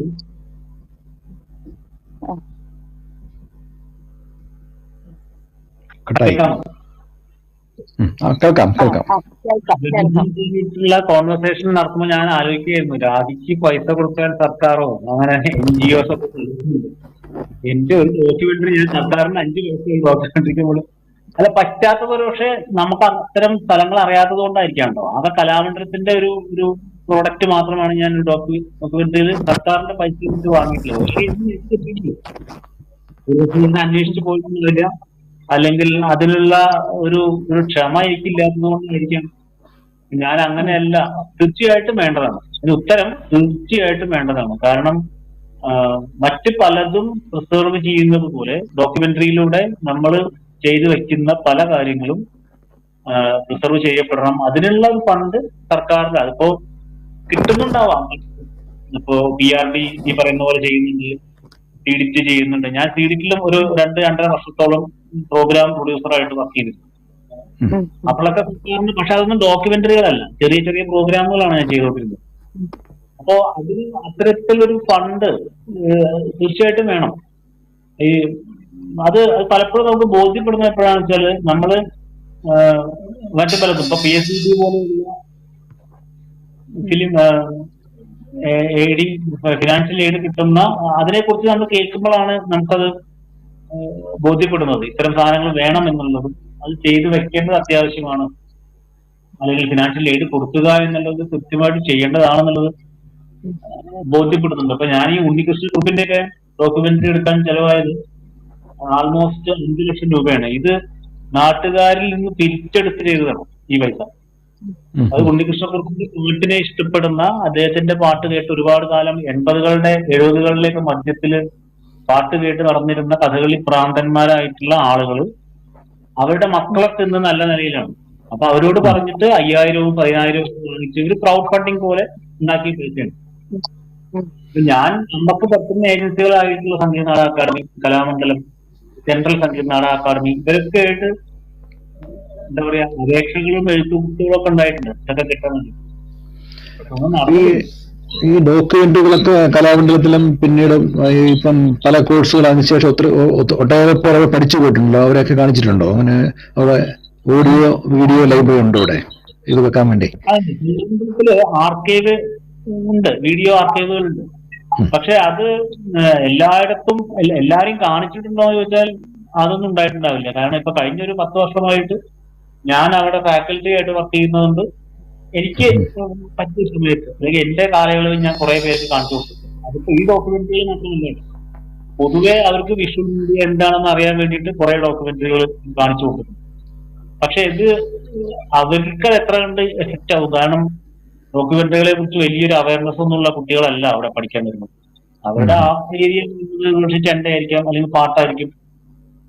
അവർക്ക് നമ്മളൊരു പക്ഷെ ആനന്ദ് പട്ടവർദ്ധന്റെയോ അല്ലെങ്കിൽ അടൂർ ഗോപാലകൃഷ്ണന്റെ ഒക്കെ ഡോക്യുമെന്ററികൾ ഇട്ട് കഴിഞ്ഞാൽ 15 മിനിറ്റ് കഴിഞ്ഞാൽ അവർക്ക് ബോറടിക്കാൻ തോന്നും. കാരണം അവരുടെ ഒരു എന്താ പറയാ, അവരുടെ ചിന്തയിലേക്കോ ശ്രദ്ധയിലേക്കോ അതല്ല വരുന്നത്. പക്ഷെ എന്നാലും അവർക്ക് ഒരു ബേസിക് ഡോക്യുമെന്ററി ഐഡിയ കിട്ടാൻ വേണ്ടിയിട്ട് ഡോക്യുമെന്ററികൾ കാണിച്ചിട്ടുണ്ട്. ആർട്ട് റിലേറ്റഡ് ആയിട്ടുള്ള ഡോക്യുമെന്ററികൾ അവർ കണ്ടിരുന്നിട്ടുണ്ട് കുറെ പേര്. താങ്കളുടെ മുഖ്യ ഡോക്യുമെന്ററികളെല്ലാം കഥകളിയെ കേന്ദ്രീകരിച്ചിട്ടുള്ളതാണ്. ഒന്ന് മോഹിനിയാട്ടത്തെ കുറിച്ചാണ്. ഇതിനപ്പുറം ആ പരിവർത്തനത്തിനപ്പുറത്തേക്ക് വേറെ ഏതെങ്കിലും വിഷയങ്ങളിലേക്ക് താങ്കൾ പോകാൻ ഉദ്ദേശിക്കുന്നുണ്ടോ ഇനി? അല്ല, സത്യത്തിൽ എനിക്ക് എന്ത് വിഷയത്തെ കുറിച്ചും അല്ലെങ്കിൽ എനിക്ക് കൈകാര്യം ചെയ്യാൻ പറ്റുന്ന വിഷയത്തെ കുറിച്ച് ഡോക്യുമെന്ററി എടുക്കാൻ എനിക്ക് സന്തോഷമുണ്ട്. പക്ഷെ ഇതിലേക്ക് ഞാൻ മാറി നിൽക്കുന്നത് ഇതിനെക്കുറിച്ച് പറയാൻ ആരും ഇല്ല. അതുകൊണ്ടാണ് ഈ ആർട്ടിനെ കുറിച്ചോ അല്ലെങ്കിൽ അതിന്റെ ഉള്ളിലുള്ള പൊളിറ്റിക്സിനെ കുറിച്ചോ അതുണ്ടാക്കുന്ന ആർട്ടിസ്റ്റിന്റെ ഫ്രസ്ട്രേഷനെ കുറിച്ചോ ഒന്നും പറയാൻ ആരുമില്ല. ബാക്കി വിഷയങ്ങളെ കുറിച്ച് ഡോക്യുമെന്ററി എടുക്കാൻ ഇഷ്ടംപോലെ ആൾക്കാരുണ്ട്. അപ്പോ അത് അവർ ചെയ്തോട്ടെ, എനിക്ക് സന്തോഷമേ ഉള്ളൂ. അപ്പോൾ എനിക്ക് നാളെ ഒരു ചാൻസ് കിട്ടുകയാണെങ്കിൽ തീർച്ചയായിട്ടും ഇപ്പൊ ഞാൻ ചാലിയാറിനെ കുറിച്ച് 96 ഞാൻ എന്റെ മാധ്യമ പ്രവർത്തനം തുടങ്ങുന്നത് തന്നെ അങ്ങനെയാണ്. ചാലിയാറിന്റെ പൊല്യൂഷനെ കുറിച്ചും മാവൂർ ഗോളിയോ റയോൺസിന്റെ അതിലെ റോളിനെ കുറിച്ചും ഒക്കെ ഉള്ള ഡോക്യുമെന്ററിയുടെ ഞാൻ തുടങ്ങുന്നത്. പിന്നെ വയനാട്ടിലെ ആദിവാസി മേഖലയിലുള്ള ചൂഷണത്തെ കുറിച്ച് ഇതിനെക്കുറിച്ചൊക്കെ ഞാൻ ചാനലിൽ ജോലി ചെയ്ത കാലത്ത് ഡോക്യുമെന്ററികൾ ചെയ്തിട്ടുണ്ട്. അത് ധാരാളം ചെയ്തിട്ടുണ്ട്. ഒരു 10 വർഷത്തെ ചാനൽ ജീവിതത്തിനിടയ്ക്ക് ഞാനൊരു 65ഓളം ഡോക്യുമെന്ററികൾ ചെയ്തിട്ടുണ്ട്. അതിലൊരു 5 എണ്ണേ ഉണ്ടാവുള്ളൂ ആർട്ടുമായി ബന്ധപ്പെട്ടത്. ബാക്കിയെല്ലാം ഈ മറ്റു വിഷയങ്ങളെ കുറിച്ച് തന്നെയായിരുന്നു, സോഷ്യൽ ഇഷ്യൂസ് തന്നെയായിരുന്നു. ഞാൻ ഈ ഇത്തരം ആർട്ട് ഡോക്യുമെന്ററികളിലും എവിടെയെങ്കിലും ഒരു സ്ഥലത്ത് ഒരു ഇഷ്യൂവിനെ ഹൈലൈറ്റ് ചെയ്യാൻ ശ്രമിക്കാറുണ്ട്. ചിലപ്പോൾ എല്ലാറ്റിലൊന്നും പറ്റാറില്ല. തീർച്ചയായിട്ടും താല്പര്യമുണ്ട്. നാളെ ഇത്തരം വിഷയങ്ങൾ ഡോക്യുമെന്ററി ചെയ്യാനുള്ള 100% താല്പര്യമുണ്ട്. അല്ല, ഇതിലെ മുഖ്യമായിട്ടും കലാജീവിതമാണല്ലോ. ഞാൻ കണ്ട 3 ഡോക്യുമെന്ററികളുടെ പശ്ചാത്തലത്തിലാണ് സംസാരിക്കുന്നത്, ബാക്കി കാണാൻ പറ്റിയിട്ടില്ല. അത് ഈ 3 ഡോക്യുമെന്ററികളിലും കലാജീവിതമാണ്, ജീവിതം വളരെ കുറച്ച് മാത്രമേ ഉള്ളൂ. അവര് അത് കലാകാരന്മാർ അവരെ ഹൈലൈറ്റ് ചെയ്ത് അവരെ ലോകത്ത് അറിയപ്പെടുന്നത് അവരുടെ കലയിലൂടെയാണല്ലോ. അപ്പൊ ആ കലയെ കാണാനാണ് ശ്രമിച്ചത്. അതിനകത്ത് അതിന്റെ മറ്റു തലങ്ങളിലേക്ക് പോവാൻ പലപ്പോഴും അതിന് കാരണം ചിലപ്പോൾ ഒരു പക്ഷെ അതിനു വേണ്ടി കുറച്ച് പൈസ തന്ന ആൾക്കാരായിരിക്കും. അവർ പറയുന്നു ഇന്ന സാധനമാണ് വേണ്ടത്, നമ്മൾ പ്രൊഡ്യൂസർ നമ്മളെ നിയന്ത്രിക്കുന്ന കുറെ ഘടകങ്ങൾ ഉണ്ടാവുമല്ലോ, അതും കൂടി ആയിരിക്കാം. ഹേമലത ചോദ്യങ്ങൾ കണ്ടിന്യൂ ചെയ്യുന്നു. ഈ കഥകളി സംഗീതം അത് നമ്മൾ പോപ്പുലറൈസ് ചെയ്യാനായിട്ട് ആകാശവാണി അടക്കം ഒരുപാട് പ്രയത്നിച്ചിട്ടുണ്ട്. പക്ഷെ ഇപ്പോഴും അതൊരു പോപ്പുലർ ഒരു ഇതില് മെയിൻ സ്ട്രീമിലേക്ക് വന്നില്ല. അത്തരം കാര്യങ്ങള് ഇതില് ചിത്രീകരിക്കാൻ ശ്രമിച്ചോ? എന്തുകൊണ്ടായിരിക്കും? അല്ല, ഞാൻ അതിലെ ഒരു കാര്യം കൂടെ ആഡ് ചെയ്യാം. ഈ കഥകളി സംഗീതം ഏറ്റവും കൂടുതൽ പ്രക്ഷേപണം ചെയ്യുന്നത് തൃശ്ശൂർ നിലയമാണ്. ഒരുപക്ഷെ തൃശ്ശൂർ നിലയത്തിന്റെ പരിധിയിൽ വരുന്ന സ്ഥലങ്ങളിൽ എങ്കിലും കഥകളി സംഗീതത്തിന് പണ്ട് മുതലേ ഒരു ഫിക്സഡ് ഓഡിയൻസ് ഉണ്ട്. പുതിയ തലമുറയ്ക്ക് തീരെ അത് അവിടേക്ക് എത്തിയിട്ടില്ല. പക്ഷെ പഴയ തലമുറ കേൾക്കുന്ന ബാക്കി നിലയങ്ങളെയും അല്ലെങ്കിൽ ഭൂപ്രദേശങ്ങളെയും അപേക്ഷിച്ച് തൃശ്ശൂർ നിലയത്തിന്റെ പരിധിയിൽ വരുന്ന തൃശ്ശൂർ, പാലക്കാട്, മലപ്പുറം ജില്ലയിലെ ചില ഭാഗങ്ങൾ, ആ ഏരിയയിലെ കഥകളി സംഗീതം ഇപ്പോഴും കേൾക്കുന്ന ഒരു പ്രത്യേക നല്ല പ്രായമുള്ള ആൾക്കാരുണ്ട്. അല്ല, ഞാൻ ആ ഉത്തരം പറയാം. കൃത്യമായിട്ടും നേരത്തെ പറഞ്ഞത് ശരിയാണ്. കാരണം ഇപ്പോഴും എനിക്കറിയാം, അടുത്ത കാലം വരെ ചൊവ്വാഴ്ചകളിൽ രാത്രി 10 മണിക്ക് റേഡിയോ വെച്ച് ഒരു ആകാശവാണി നിലയത്തിലെ കഥകളിപ്പദം ഒരു മണിക്കൂർ കേൾക്കുന്ന ഇഷ്ടംപോലെ ആളുകളുണ്ട്. പിന്നെ അവരെ ഇപ്പോ പുതിയ രീതിയിൽ അത് ആകർഷണം കൊടുക്കാറുള്ളത് സോഷ്യൽ മീഡിയയുടെ ഒരു ഉപയോഗം. പിന്നെ പലപ്പോഴും അവരിപ്പോ നേരത്തെ പറഞ്ഞ പോലെ പ്രായം കുറച്ചാകുകൊണ്ട് 10 മണിക്ക് ശേഷം 11 മണി വരെ ഒന്നും ഉൾക്കൊള്ളിക്കാൻ പറ്റാത്തത് അതുകൊണ്ടായിരിക്കും. മറ്റൊന്ന് പോപ്പുലറൈസ് ചെയ്യുക എന്ന് പറയുന്ന ഒരു വിഷയമുണ്ടല്ലോ, അത് നമുക്ക് ചിലപ്പോൾ ചെയ്യാൻ പറ്റില്ല. കാരണം നമുക്കൊരു ആർട്ട് ഫോമിന്റെ പോപ്പുലറൈസിംഗ് എന്ന് പറയുന്നത് അത്ര എളുപ്പമുള്ള കാര്യമല്ല. നിങ്ങൾക്കിപ്പോ സിനിമാ പാട്ട് പെട്ടെന്ന് നിങ്ങളുടെ നാവിന്റെ തുമ്പത്തെത്തുന്ന പോലെ അല്ലെങ്കിൽ ശ്രദ്ധയുടെ അറ്റത്തെത്തുന്നത് പോലെ നിങ്ങൾക്കൊരു കഥകളിപ്പദം എത്താൻ പറ്റില്ല. അങ്ങനെ ആയിട്ടുണ്ടെങ്കിൽ അതാകെ ഒരു അജിത ഹര എന്നുള്ള ഒരു പദം മാത്രമാണ്. അതിലപ്പുറം സാധാരണക്കാരനെ പ്രേക്ഷകനായിട്ട്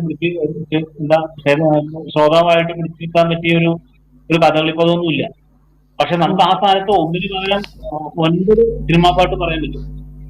അപ്പോ അതെനിക്ക് തോന്നുന്നു അതിനകത്ത് കുറച്ച് ഈ കേൾവിക്കാരന്റെ ഭാഗത്തുനിന്നും കൂടി ഇൻപുട്ട് കൊടുക്കണം. കാരണം അതെന്താണെന്നുള്ളതും അതിന്റെ അർത്ഥം കുറച്ച് മനസ്സിലാക്കാൻ ശ്രമിക്കണം. പിന്നെ പ്രീ ഡിറ്റർമിൻഡ് അല്ലെങ്കിൽ നമ്മൾ നേരത്തെ കൂട്ടി അതിനോടൊരു ഇതെനിക്ക് പറ്റില്ല എന്നുള്ള രീതിയിൽ മനസ്സിനെ തയ്യാറെടുപ്പിക്കണം ഈ കഥകളി സംഗീതത്തിന്. അങ്ങനെയല്ല, അത് കേട്ടിട്ടാണ് നമ്മളിപ്പോ ഈ ബീജിന്റെ ഒരു അനുഭവം പറഞ്ഞാൽ ഇരുന്ന് വീര്യം കൊടുക്കുന്നു. അത് കേട്ടിട്ടാണ് നമുക്ക് അതിനോട് ഒരു താല്പര്യം ഉണ്ടാവുന്നത്. അപ്പൊ അത് പോപ്പുലറൈസ് ചെയ്യാൻ ആദ്യം എഫേർട്ട് എടുക്കേണ്ടത് കേൾവിക്കാരാണ്. ഉം. ഉം. അതെ. ഞാൻ പറഞ്ഞ വ്യക്തമായി തോന്നുന്നു. അല്ല ഒരു കാലത്ത് അല്ല ഹേമ ഒരു എനിക്കൊന്നൊരു 10 വർഷം മുന്നേ കോട്ടക്കൽ ആര്യവിദ്യശാല തൃശ്ശൂർ നിലയത്തിന്റെ കഥകളി പദങ്ങൾ സ്പോൺസർഷിപ്പോട് കൂടി കൊടുത്തിരുന്നു. അവര് സ്പോൺസർ ചെയ്യുന്നു. അങ്ങനെ പ്രക്ഷേപണം ചെയ്യപ്പെട്ട ഒരു കാലം ഉണ്ടായിരുന്നു. ഇപ്പൊ ഒരു പ്രായത്തില് ഉള്ള ആളുകള് ഇത് കേൾക്കാൻ വലിയ താല്പര്യം കാണിക്കുന്നവരുണ്ട്. അത് മാത്രം കേട്ടുകൊണ്ട് ഉറങ്ങുന്ന ആളുകളെയൊക്കെ നമുക്കറിയാം. പക്ഷെ ഈ പുതിയ തലമുറ കഥകളി പദം എന്നുള്ള ആ സാധനം കേട്ടിട്ടുണ്ടോ എന്നുള്ളത് തന്നെ സംശയമാണ്. അപ്പൊ അത് ഒരു പ്രത്യേക നിശ്ചിത പ്രായപരിധിക്ക് അപ്പുറമുള്ളവർക്ക് മാത്രമുള്ള ഒന്നായി ചുരുങ്ങിയിരിക്കുന്നു എന്നുള്ളതാണ് ഞാൻ ചോദിക്കാൻ ശ്രമിച്ചത്. പിന്നെ അർത്ഥവ്യാഖ്യാനങ്ങളൊക്കെ പറയാം. പുതിയ തലമുറ അങ്ങനെയല്ല. കാരണം ഞാൻ കഥകളിയുമായിട്ട് ഒരുപാട് അടുത്ത് നിൽക്കുന്ന ആളാണ്. അപ്പൊ കഥകളി ക്യൂറേറ്ററാണ്, കഥകളിയെ കുറിച്ച് എഴുതുന്ന ആളാണ്, കഥകളി കാണാൻ പോകുന്ന ആളാണ്. പക്ഷെ ഞാൻ മനസ്സിലാക്കുന്നത് കഥകളി പദം അതിന്റെ അർത്ഥം ഒന്നില്ലെങ്കിൽ പോലും പുതിയ തലമുറ അത് പഠിക്കാൻ ശ്രമിക്കുന്നു. പഠിക്കാൻ അക്കാഡമിക്കായിട്ടുള്ള പഠനമല്ല ഉദ്ദേശിക്കുന്നത്, കേട്ട് പഠിച്ച് അത് ഇങ്ങനെ മൂളി നടക്കാൻ. ഇപ്പൊ നിങ്ങൾക്ക് ചെറിയ ഉദാഹരണം പറയാം. നിങ്ങളൊരു കഥകളി നടക്കുന്ന സ്ഥലത്ത് മൊത്തം വന്നിരുന്ന ആളുകളുടെ എണ്ണം നോക്കുകയാണെങ്കിൽ അതിലൊരു 50% 18-നും 25-നും ഇടയിൽ പ്രായമുള്ള ആൾക്കാരായിരിക്കും.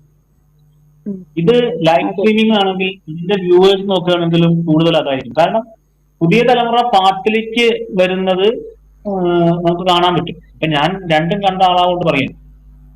പ്രത്യേകിച്ചും കോവിഡ് കാലത്തിന് ശേഷം കഥകളിപ്പദത്തിനോട് എന്തൊക്കെയോ താല്പര്യമുള്ള ഒരുപാട് പേര് അത് കേട്ട് ഭ്രമിച്ചു വരുന്നുണ്ട്. ചില പ്രത്യേക ആളുകളുടെ പാട്ട്, ഇപ്പൊ കോട്ടക്കൽ മധുവിനെ പോലെയാണ്. കോട്ടക്കൽ മധുവാണ് കഥകളിപ്പദത്തിൽ ഒരു യേശുദാസ്. അദ്ദേഹത്തിന്റെ പദങ്ങളാണ് ഏറ്റവും അധികം പോപ്പുലർ ആയിട്ടുള്ളത്. അദ്ദേഹം പാടാനുള്ള ഒരു കഥകളിയാണെങ്കിൽ അതിന് ഒരുപാട് ജനം കാണാൻ വരും. അത് പ്രത്യേകം ചെറുപ്പക്കാരാണ്. ചെറുപ്പക്കാർക്ക് അത് ഭയങ്കര താല്പര്യം ഉണ്ടെന്നാണ് എന്റെ ഒരു നിരീക്ഷണം. ഇത് 1939 മദ്രാസ് നിലയത്തിൽ നിന്നാണ് മലയാള പ്രക്ഷേപണം ആരംഭിച്ച ഒരു ഓണ സന്ദേശത്തോടു കൂടിയാണ് ആരംഭിക്കുന്നത്, കൊല്ലങ്കോട് രാജയുടെ. അപ്പൊ അന്ന് മുതലേ ഒരു ഐറ്റം കഥകളി പദങ്ങളാണ്. എന്റെ ഓർമ്മ നിൽക്കുന്ന ചാത്തനാട് അച്യുതനുണ്ണി അല്ലേ? അതെ അതെ. അത് അദ്ദേഹം ഒന്ന് മദ്രാസ് സർവകലാശാല ഉണ്ടായിരുന്നു. അദ്ദേഹമാണ് ഇതിന്റെ ഒരു കൃത്യമായ രൂപം നൽകിയിട്ടാണ് അങ്ങനെ മദ്രാസ് നിലയത്തിൽ നിന്നാണ് അങ്ങനെ കഥകളി പദങ്ങൾ എന്ന ഒരു പ്രക്ഷേപണം രൂപം ഉണ്ടാകുന്നത്. തിരിച്ച്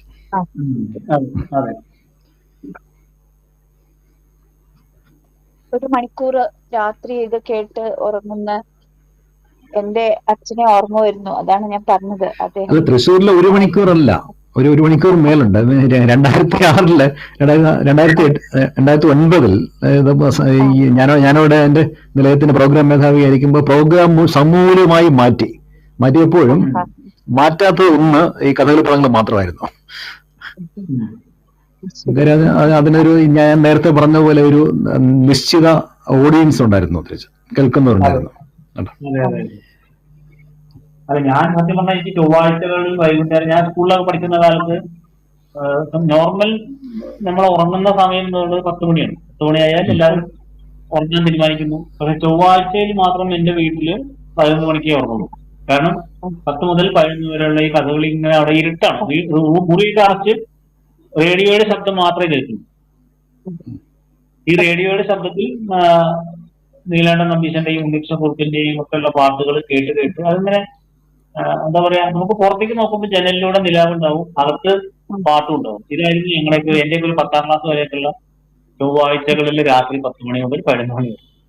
അത് നല്ല റെക്കോർഡിങ്, നല്ല ക്വാളിറ്റി റെക്കോർഡിംഗ് ആയിരുന്നു. നല്ല രസമായിട്ടുള്ള നമ്മൾ കാത്തിരിക്കും ഈ ആഴ്ച ആരുടെയാണ്, ഈ ആഴ്ച ആരാണ് പാടുന്നത്, ഈ ആഴ്ച ആരാണ്. അപ്പൊ ആ അനൗൺസ്മെന്റ് വരുമ്പോ തന്നെ നമുക്ക് അതിനോടൊരു താല്പര്യം തോന്നും.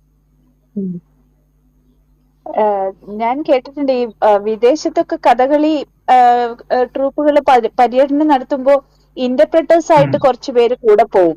കാരണം അവർക്ക് വിദേശീയർക്ക് വ്യാഖ്യാനിച്ചു കൊടുക്കാൻ വേണ്ടിയിട്ട് അർത്ഥം. അപ്പൊ അതുപോലെ ഇനിയും അങ്ങനത്തെ ഒരു സംവിധാനം കൂടി വരേണ്ടതുണ്ട് എന്ന് എനിക്ക് തോന്നുന്നു. അങ്ങനെ കുറച്ചും കൂടി ആസ്വാദികരമാക്കാനായിട്ടുള്ള ശ്രമങ്ങളൊക്കെ വേണ്ടതാണെന്ന് തോന്നുന്നുണ്ട്. അല്ല, ഇപ്പൊ നടക്കുന്നുണ്ടത്. ഇപ്പൊ ഒരുപാട് സ്ഥലത്ത് ലെക്ചർ ഡെമോൺസ്ട്രേഷൻസ് പോലെ കഥകളിക്ക് മുൻപായിട്ട് അതിനെ കുറിച്ച് ആമുഖമായിട്ട് കുറെ കാര്യങ്ങൾ പറഞ്ഞു കൊടുക്കുക, അതിനകത്തുള്ള സാങ്കേതിക വിഷയങ്ങളെ ലഘൂകരിച്ചുകൊണ്ടുള്ള ആളുകളുടെ ലെക്ചേഴ്സ് ഒക്കെ നടക്കുന്നുണ്ട്. ഇപ്പൊ കുറെ ആ രീതിയിൽ കുറെ അക്കാഡമിക് ആളുകളും ഉണ്ട് പറഞ്ഞു കൊടുക്കാൻ. പിന്നെ ഇപ്പോ കലാമണ്ഡലത്തിൽ കഴിഞ്ഞ കുറെ കാലമായിട്ട് MA ഒക്കെ കഴിഞ്ഞുകൊണ്ട് സ്കോളേഴ്സ് ആയിട്ടുള്ള ആർട്ടിസ്റ്റുകൾ പുറത്തു വരുന്നുണ്ട്. അവർക്ക് സ്വന്തമായിട്ട് കൈകാര്യം ചെയ്യാൻ പറ്റുന്നുണ്ട്. അപ്പൊ അവർക്ക് തന്നെ വിദേശത്ത് പോയാൽ ഒരു കഥകളിയുടെ ടെക്സ്റ്റ് എന്താണ്, അതിന്റെ ടെക്നിക്കൽ പോയിന്റ്സ് എന്താണ്, അതിന്റെ മ്യൂസിക്കൽ രാഗങ്ങൾ എന്തൊക്കെയാണ്, എല്ലാം പറയാൻ പറ്റുന്ന ഒരു ജനറേഷൻ ഉണ്ട് ഇപ്പോ. ഇതിൽ ഉപയോഗിക്കുന്ന പല വാദ്യങ്ങളും പലർക്കും അറിയില്ല. ഇപ്പോ R. ശരത് സാറ് അദ്ദേഹത്തിന്റെ ക്ഷേത്രവാദ്യങ്ങൾ എന്ന് പറയുന്ന ഡോക്യുമെന്ററിയിൽ കൂടി പറയുമ്പോഴാണ് പലതും. ഇപ്പൊ മിഴാവ് എന്നൊക്കെ നമ്മൾ കുഞ്ചൻ നമ്പ്യാരുടെ മിഴാവൊക്കെ നമ്മൾ കേട്ടിട്ടുണ്ട്, പക്ഷെ കാണുന്നത് സത്യത്തില് നേരിട്ട് കാണുന്നത് ആ ഒരു ഡോക്യുമെന്ററിയിൽ കൂടിയാണ്. പിന്നീട് കാണാൻ ഒരു അവസരം കിട്ടി. അപ്പൊ ഇങ്ങനെ പല വാദ്യങ്ങളും, ഈ ചേങ്കില, ഇലത്താളം എന്നൊക്കെ പറയുന്നത് ഇപ്പോഴത്തെ ഒരു ജനറേഷൻ കണ്ടിട്ട് പോലും ഉണ്ടാവില്ല നേരിട്ട്. അപ്പൊ അങ്ങനെയുള്ള ചില രൂപങ്ങളെ പറ്റിയിട്ടൊക്കെ പരിചയപ്പെടുത്തുന്നത് വലിയ കാര്യമാണ്. അപ്പൊ ഞാൻ അല്ല, കഥകളെ കുറിച്ച് ഇത്രയും വായ ശ്രദ്ധിക്കുക. ഞാൻ ചോദിക്കേണ്ട ചോദ്യമല്ല, കാര്യം ഞാനത് അകത്തിരുന്ന് ചോദിക്കേണ്ടിരുന്നത്. ഇപ്പൊ ഞാൻ അന്ന് ചോദിക്കാൻ പറ്റിയില്ല. ഈ ആകാശവാണിയിലെ ഇതൊരു ശാസ്ത്രീയ സംഗീതമായിട്ടല്ല, ഫോക്ക് മ്യൂസിക് ആയിട്ടാണ് കഥകളിയെ കൗണ്ട് ചെയ്യുന്നത്. എന്തായിരിക്കും കാരണം? സത്യം പറഞ്ഞാൽ താങ്കൾ പറഞ്ഞപ്പോഴാണ് ഞാൻ അറിയുന്നത്. സത്യത്തിൽ അതല്ല, ക്ലാസിക്കൽ എന്നുള്ള രീതിയിൽ തന്നെയാണ് പരിഗണിക്കപ്പെടുന്നത്. പക്ഷെ ഫോക്ക് എന്ന മറ്റൊന്നായിരിക്കാം. ഒരു പക്ഷേ ഈ കഥകളിയുടെ അകത്തുള്ള രാഗങ്ങൾക്ക് ഫോക്കുമായിട്ട് ബന്ധമുള്ള കുറേയധികം രാഗങ്ങളുണ്ട്, അല്ലെങ്കിൽ ഉപയോഗിക്കുന്നതിനകത്ത് ഫോക്കുമായി ബന്ധപ്പെടുന്ന രാഗങ്ങൾ ഉണ്ടായിരിക്കും. പക്ഷെ അതുകൊണ്ടും ഫോക്ക് മ്യൂസിക് എന്ന കാറ്റഗറിയിൽ അത് വെക്കുന്നത് എന്തെന്ന് എനിക്കറിയില്ല. കാരണം ക്ലാസിക്കൽ മ്യൂസിക്കിന്റെ ഭാഗമാണത്. അതിന്റെ മ്യൂസിക്കിന്റെ ബേസിക് ഫോർമാറ്റിന്റെ സോപാനം എന്ന് പറയുന്ന ക്ലാസിക് ശൈലിയാണ്. അതെന്താണെന്ന് എനിക്ക് മനസ്സിലാവില്ല. താങ്കൾ പറഞ്ഞപ്പോഴാണ് ഞാനത് അറിയുന്നത്. ഞാനത് പല പ്രാവശ്യം അത് ചർച്ച ചെയ്യണം എന്ന് വിചാരിച്ചിരുന്നു, ദൗർഭാഗ്യവശാൽ പറ്റിയില്ല. അതുപോലെ താങ്കളുടെ ഏറ്റവും അവസാനത്തെ ഡോക്യുമെന്ററി കലാമണ്ഡലം ഉണ്ണികൃഷ്ണനെ കുറിച്ചാണ്, ചെണ്ട മേളപ്രയാണം. ഈ ചെണ്ട ഒരു അസുരവാദ്യമല്ലേ, അങ്ങനെയല്ലേ അതിന് പറയുന്നത്? ഒരു ഭാഗം അസുരവും മറ്റേ ഭാഗം ദൈവവും എന്ന് പറയാം. ഇതൊക്കെ പഴയ, നമുക്ക് ഇതിന് ഏതാ നിങ്ങൾക്ക് കാണിക്കാനുള്ള ഒരു പുസ്തകം എന്ന് ചോദിച്ചാൽ അതൊന്നും കേൾക്കാമോ? കേൾക്കാം, പറയാം. അപ്പൊ അതിന് ഒരു കൃത്യമായ പുസ്തകത്തിലൂടെ നമുക്ക് നിർവചിക്കാൻ പറ്റില്ല. പക്ഷെ എന്നാൽ പോലും അങ്ങനെ വാമൊഴിയായിട്ടും വരമൊഴിയായിട്ടൊക്കെയാണല്ലോ പല അറിവും നമുക്ക് കിട്ടുന്നത്. അതിൽ പറയുന്നത് ചെണ്ടയുടെ എടന്തല എന്ന് പറയുന്നതാണ് ശരിക്കും അസുരവാദ്യം. ശരിക്കും നമ്മൾ തായമ്പകയൊക്കെ കൊട്ടുന്ന ആ ഭാഗം. അതല്ലാതെ മലങ്കല എന്ന് പറഞ്ഞിട്ട് മറ്റേ ഭാഗമുണ്ട്. ആ ഭാഗം ദേവവാദ്യമാണ്. അത് മംഗളകർമ്മങ്ങളിൽ ഉപയോഗിക്കാൻ, ഇപ്പൊ അമ്പലത്തിലെ ചില പ്രത്യേക അവസരങ്ങളിൽ, അതുപോലെ വിവാഹത്തിന് വേണമെങ്കിൽ ഉപയോഗിക്കാം. അങ്ങനെ മംഗളകരമായ അവസ്ഥകളെ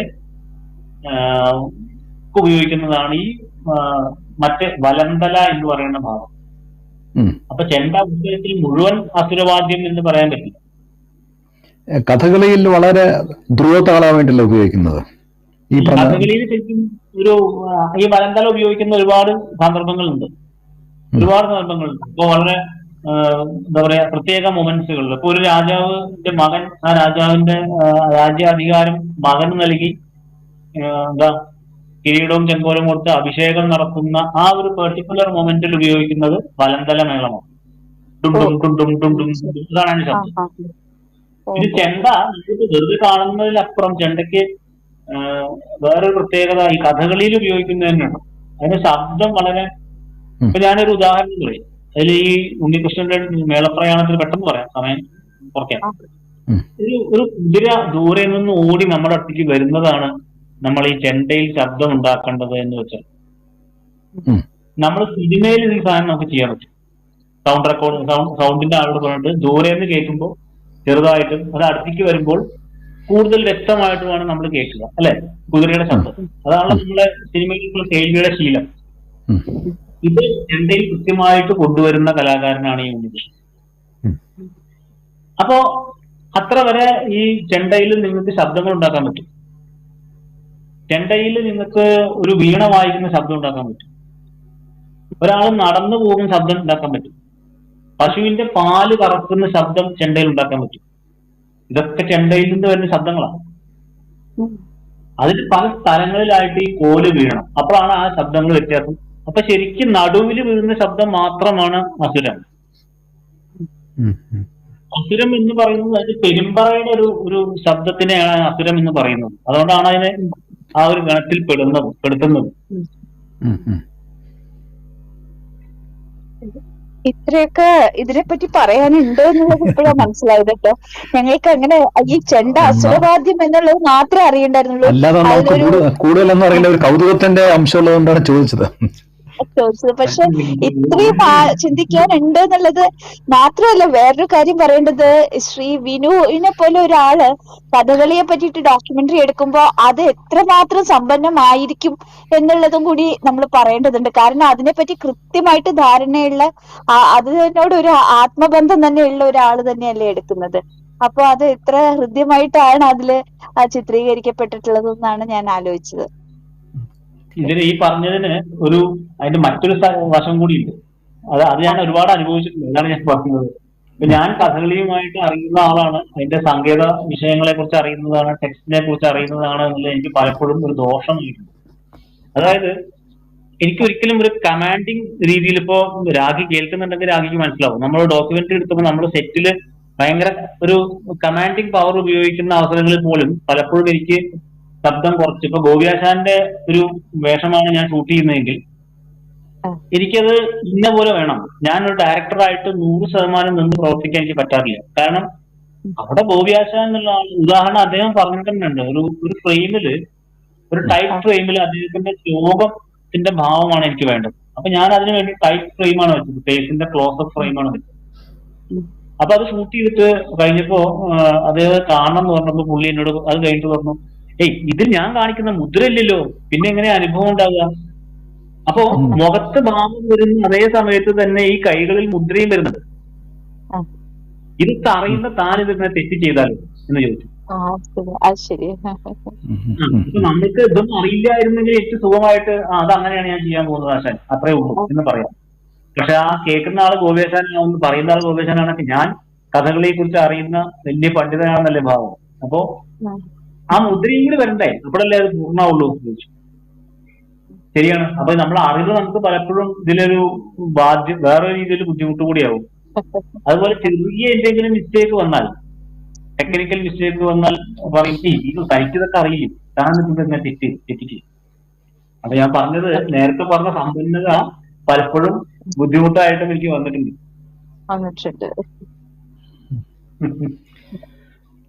വളരെ വളരെ രസകരമായ ചർച്ചയാണ്, വളരെ വിജ്ഞാനപ്രദമാണ്. ഞാനിതിൽ പങ്കെടുക്കാനായിട്ട് ശ്രീ രാജഗോപാലിനെ ക്ഷണിച്ചു, അദ്ദേഹം വന്നിട്ടില്ല, അദ്ദേഹം താഴെയുണ്ട്. അപ്പോൾ തീർച്ചയായിട്ടും സാറിന്റെ ഒരു സാന്നിധ്യം വേണ്ടതാണ് ഈ ചർച്ചയില്. സാറ് മൈക്ക് അദ്ദേഹമാണ് ഞാൻ ഈ മീഡിയക്ക് വരാൻ തന്നെ കാരണം. എന്റെ വീട്ടിൽ ഞാൻ നേരത്തെ പറഞ്ഞു, ഞങ്ങളുടെ കുടുംബ സുഹൃത്തായിട്ട് എന്റെ ഒരു 4-5 വയസ്സിൽ എന്റെ വീട്ടിൽ വന്ന ആളാണ്. അന്ന് മുതൽക്ക് ഇന്ന് വരെ രാജഗോപാൽ എന്ന് പറയുന്ന വ്യക്തി എന്റെ വീട്ടിലെ ഓരോരുത്തരുടെയും പ്രിയപ്പെട്ട ആളാണ്. അപ്പോ അദ്ദേഹം മാതൃഭൂമിയിൽ ജോലി ചെയ്യുന്ന കാലത്ത് എന്റെ ചില കുസൃതികൾ ഉണ്ടായിരുന്നു. അന്ന് ഞാനൊരു 7ാം ക്ലാസ് 8ാം ക്ലാസ്സിലേക്ക് പഠിക്കും. അപ്പൊ ഞങ്ങൾ കയ്യെഴുത്ത് മാസിക നടത്തിയിരുന്നു. കയ്യെഴുത്ത് മാസിക നടത്തിയിരുന്നു. അന്ന് അദ്ദേഹം മാതൃഭൂമിയിൽ പോയിട്ടാണ്. അപ്പൊ പുള്ളി ഇടയ്ക്ക് എപ്പോഴും വീട്ടിൽ വന്നിട്ട് അപ്പൊ ഞാൻ അദ്ദേഹത്തിന്റെ കൃത്യത്തിൽ കാണിച്ചു കൊടുക്കും.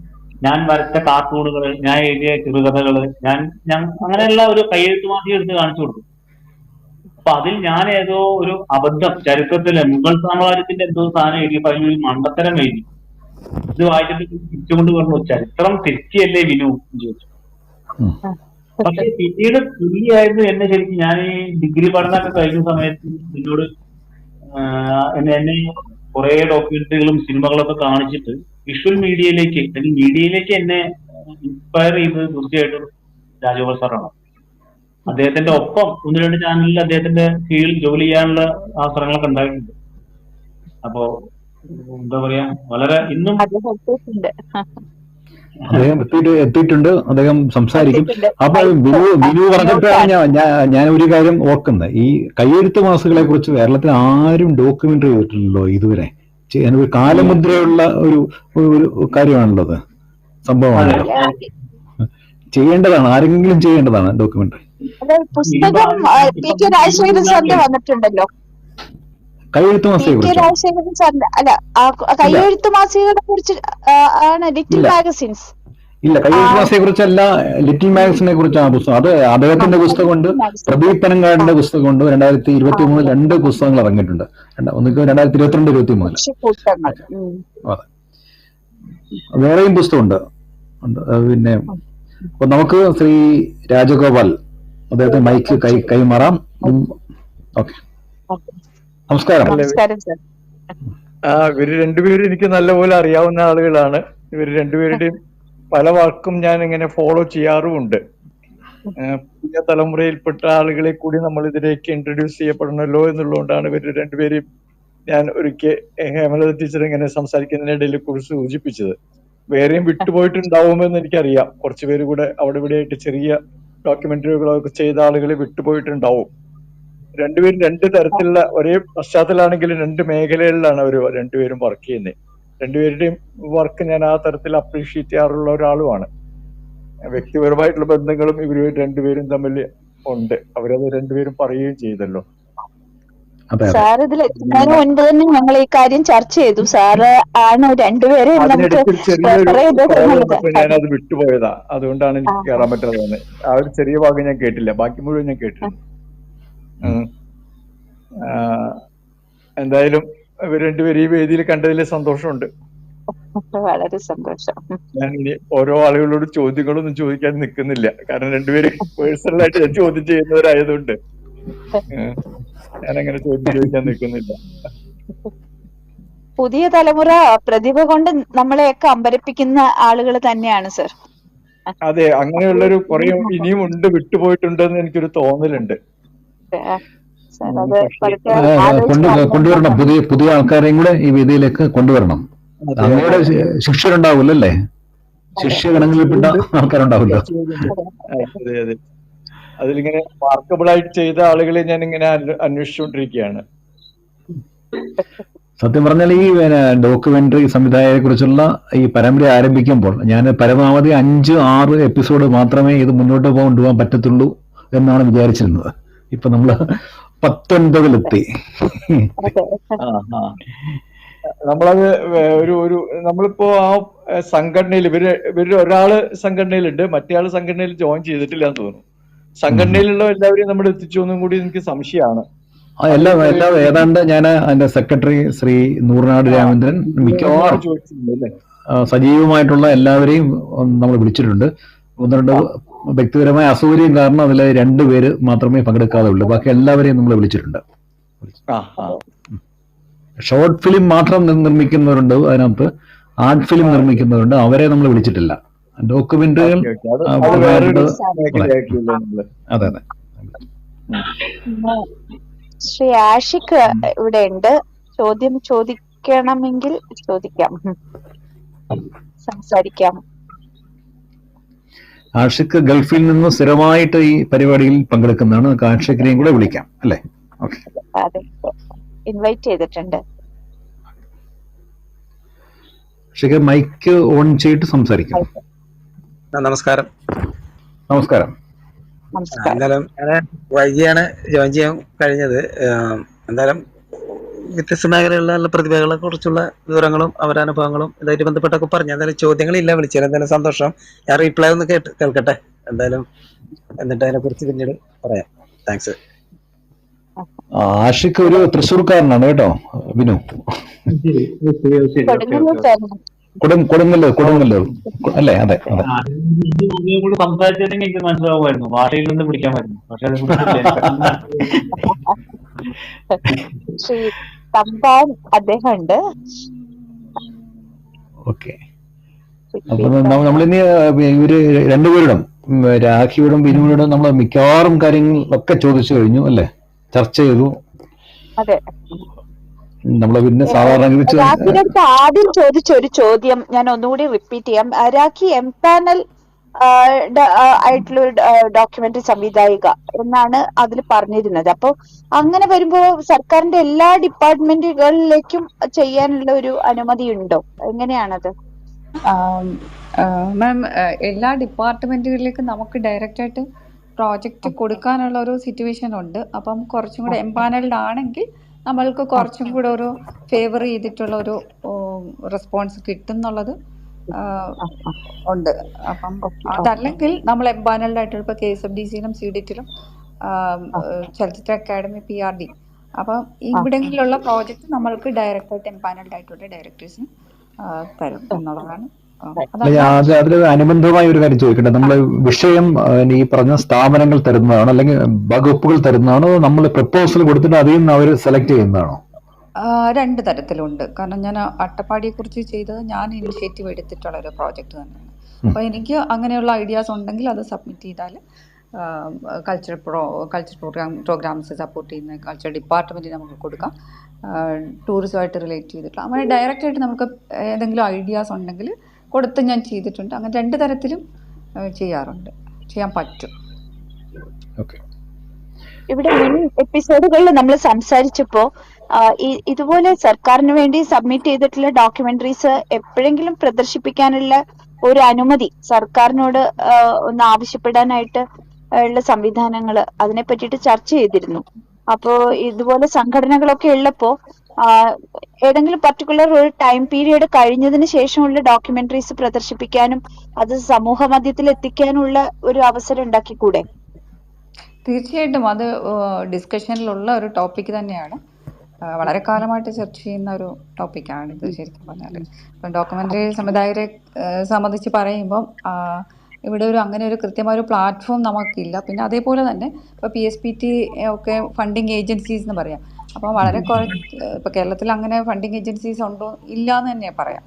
അപ്പോൾ അങ്ങനെ ഒരു സപ്പോർട്ട് നമുക്ക് വിനു പറഞ്ഞതുപോലെ തന്നെ അങ്ങനെ ഒരു സപ്പോർട്ട് ശരിക്കും പറഞ്ഞാൽ ഇല്ല, നമ്മൾ കണ്ടെത്തുകയാണ്. ഇപ്പം എംപാനൽഡ് ആണെന്ന് പറഞ്ഞാൽ പോലും ശരിക്കും KSFDC-യിൽ എനിക്ക് തോന്നുന്നു 100-നകത്ത് വെച്ചിട്ടുള്ള നമ്പേഴ്സ് ഉണ്ടാവും സംവിധായകരുടെ പാനലിൽ. അപ്പം അതിൽ തന്നെ വനിതാ സംവിധായകർ വളരെ കുറവായിരിക്കും, കയ്യിലുണ്ടാവും 3-4 പേര് അങ്ങനെയൊക്കെ ഉണ്ടാവുള്ളൂ. അപ്പം അതുകൊണ്ടായിരിക്കും കുറച്ചുകൂടെ വനിതാ എന്നുള്ള നിലയിലും കൂടി എന്നെ കൺസിഡർ ചെയ്യുന്നുണ്ടാവാം ചിലപ്പോൾ. അതുകൊണ്ട് എനിക്ക് അവിടെ നിന്നൊക്കെ ഒരു ഫേവറബിൾ ആയിട്ടുള്ള ഒരു റെസ്പോൺസാണ് എപ്പോഴും കിട്ടാറുള്ളത്. അത് മാത്രമല്ല എംപാനൽഡ് സംവിധായകർക്ക് നമുക്ക് കുറച്ചുകൂടെ ഏത് ഡിപ്പാർട്ട്മെന്റിലും പ്രോജക്റ്റ് കൊടുക്കുമ്പോൾ അതൊരു കൺസിഡറേഷൻ തന്നെയാണ് ആക്ച്വലി. അപ്പം പിന്നെ നമ്മൾ കൊടുക്കുന്ന ഐഡിയാസും അതൊക്കെ ഒരു പരിഗണിച്ച് മാത്രമാണ് കിട്ടാറുള്ളത്. രണ്ട് തരത്തിലും രാജി പറയുന്ന പോലെ അത്ര ലളിതമല്ല കാര്യങ്ങള്. കാരണം എംപാനൽഡ് പാനലില് കിടക്കുന്ന എനിക്ക് ഇതുവരെ ഒരു ഡോക്യുമെന്ററി പോലും ചെയ്യാൻ കഴിയില്ല. ഞാൻ എന്റെ ഗ്രേഡ് തിരിച്ചിട്ടുണ്ട്. അപ്പൊ അതിനകത്ത് ചില ആളുകൾക്ക് മാത്രമേ ഈ പ്രിവിലേജ് കിട്ടുന്നുള്ളൂ. അത് എല്ലാവർക്കും ഒരുപോലെ കിട്ടുന്നില്ല. എന്ന് മാത്രമല്ല, ഇത് കാണിക്കാനായിട്ട് പലതവണ ഇവിടെ ചില ശ്രമങ്ങൾ നടത്തുകയുണ്ടായിട്ടുണ്ട്. യൂട്യൂബ് ചാനൽ തുടങ്ങുമെന്നും മറ്റേതെല്ലാം പറയുകയും, പക്ഷെ ഒരിക്കലും അവരങ്ങനെ ഒരു സാധനം തുടങ്ങിയിട്ടില്ല. അതായത് പബ്ലിക്കിന്റെ പണം ചെലവാക്കി ഒരു ഡോക്യുമെന്ററി എടുക്കുന്നത് പബ്ലിക്കിന് കാണിക്കാൻ കൂടി വേണ്ടിയിട്ടാണ്. പബ്ലിക്കിന്റെ ആക്സസ് ഡിനൈ ചെയ്യുന്നത് സത്യം പറഞ്ഞിട്ടുണ്ടെങ്കിൽ അത് ഒരു ശരിയായിട്ടുള്ള രീതിയല്ല, ഒട്ടും ശരിയായിട്ടുള്ള രീതിയല്ല. കാരണം പബ്ലിക് മണിയാണ് അവർ ചെലവാക്കുന്നത്. അത് ഡോക്യുമെന്റ് ചെയ്യുന്നത് അവർക്കും കൂടി ആക്സസ് കിട്ടേണ്ട ഒരു സത്യവുമാണ്. കാരണം അത് അവർക്ക് കൂടി കാണാനോ കേൾക്കാനോ ഉള്ള അവസരം ഉണ്ടാക്കേണ്ട ഉത്തരവാദിത്വമുണ്ട്. ആ ഉത്തരവാദിത്വം അവർ നിർവഹിക്കുന്നതാണ് പ്രധാനമായിട്ടും PRD-യുടെ വിഭാഗത്തിൽ നിന്ന്.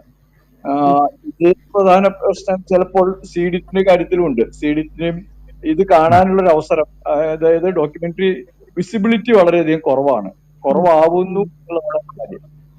അത് കണ്ടാലല്ലേ ആളുകൾക്ക് അതിനേക്കുള്ളൊരു ഉണ്ടാവാൻ സാധ്യത ഉണ്ടാവുന്നുള്ളൂ. എന്നിട്ടും ചില ആളുകൾ അതിൽ ചില കമ്മിറ്റ്മെന്റിന്റെ ഒക്കെ ഭാഗമായിട്ട് നിൽക്കുന്നു എന്നുള്ളത് മാത്രമേ ഉള്ളൂ. ഇല്ല, ഇപ്പൊ ഉദാഹരണത്തിന് രാഖി പറഞ്ഞല്ലോ പത്തനംതിട്ടയിലെ പിന്നെ വിവിധ വകുപ്പുകളില് COVID-19 സമയത്ത് അവർ ചെയ്ത സേവനങ്ങൾ, ഇത് ആരാണ് കാണേണ്ടത് യഥാർത്ഥത്തില്? ഈ വകുപ്പുകൾക്ക് വേണ്ടി എടുക്കുകയും വകുപ്പുകൾ മാത്രം കാണുകയും ചെയ്യല്ലോ. പൊതുജനം മധ്യത്തിൽ ഇത് എത്തണ്ടേ? മാം എത്തിയിട്ടുണ്ടോ? അത് ഫേസ്ബുക്ക് പേജിൽ കൊടുത്തിട്ടുണ്ട്. അത് കാണാൻ പറ്റും. സൈറ്റിലും അതിന്റെ കൊടുത്തിട്ടുണ്ട്. അപ്പൊ അത് ശരിക്കും കുറച്ച് ആളുകൾ കണ്ടിരുന്നു. അല്ലാതെ ഒരു പബ്ലിക് ഒരു ഷോ ഒന്നും നടത്തിയിട്ടുണ്ടായില്ല.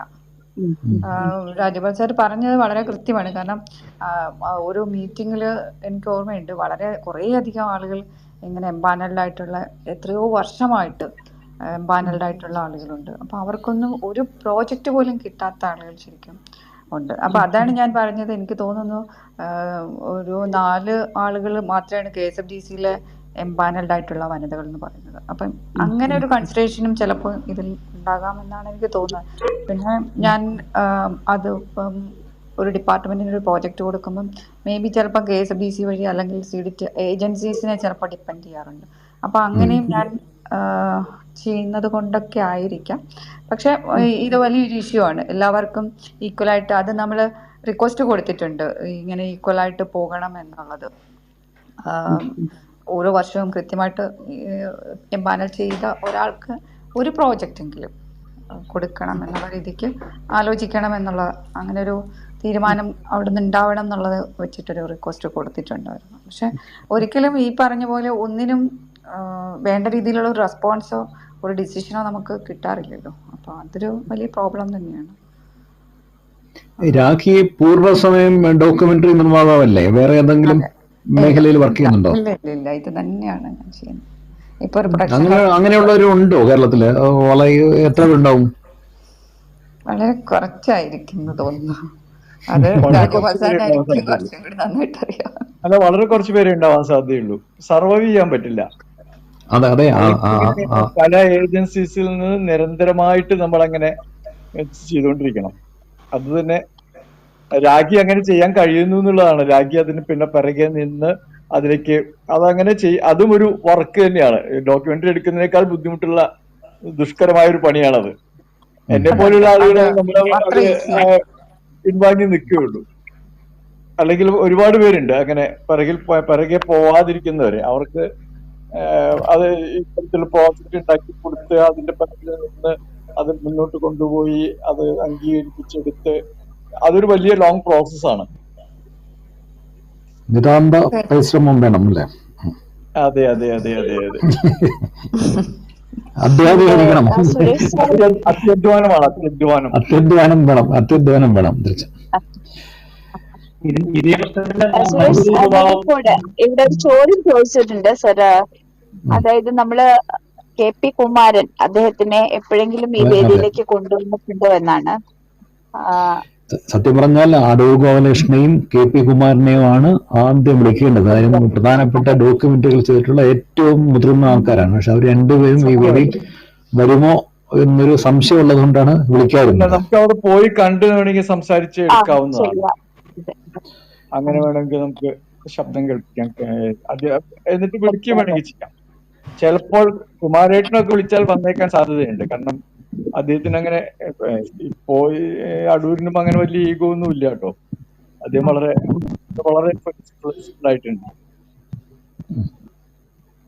ശ്രമിക്കാവുന്നതാണ്. അപ്പോൾ നമുക്കിനിയും ചോദ്യങ്ങളൊന്നും ഇല്ല എന്ന് വിചാരിക്കാം അല്ലേ? ഓക്കെ. 2 മണിക്കൂർ ഏകദേശം 2 മണിക്കൂറാകും. 2 മണിക്കൂർ ബാക്കിയുള്ളൂ. നമുക്ക് ഇന്നത്തെ ഇവിടെ കാലാവസ്ഥ മോശമാണെങ്കിലും മഴയുടെ ശബ്ദം പുറത്ത് എല്ലാ സ്ഥലത്തും കേൾക്കുന്നുണ്ട് എങ്കിലും ഭംഗിയായി ഇന്നത്തെ എപ്പിസോഡ് അവസാനിക്കാൻ പോവുകയാണ്. നമുക്ക് ഒരു കഥാപാത്രമായിട്ട് മഴയും കൂടി വന്നു എന്ന് മാത്രമേ ഉള്ളൂ. ഓക്കെ. അപ്പൊ നമ്മള് ദൃശ്യസാക്ഷ്യം പരമ്പരയുടെ 19ാം ഭാഗം സമാപിക്കുകയാണ് ഇവിടെ. ഇതിൽ പങ്കെടുത്ത അതിഥികൾ ശ്രീ വിനു വാസുദേവനും രാഖി സാവത്രിക്കും ക്ലബ് ഹൗസ് മീഡിയ റൂമിന്റെ നന്ദി.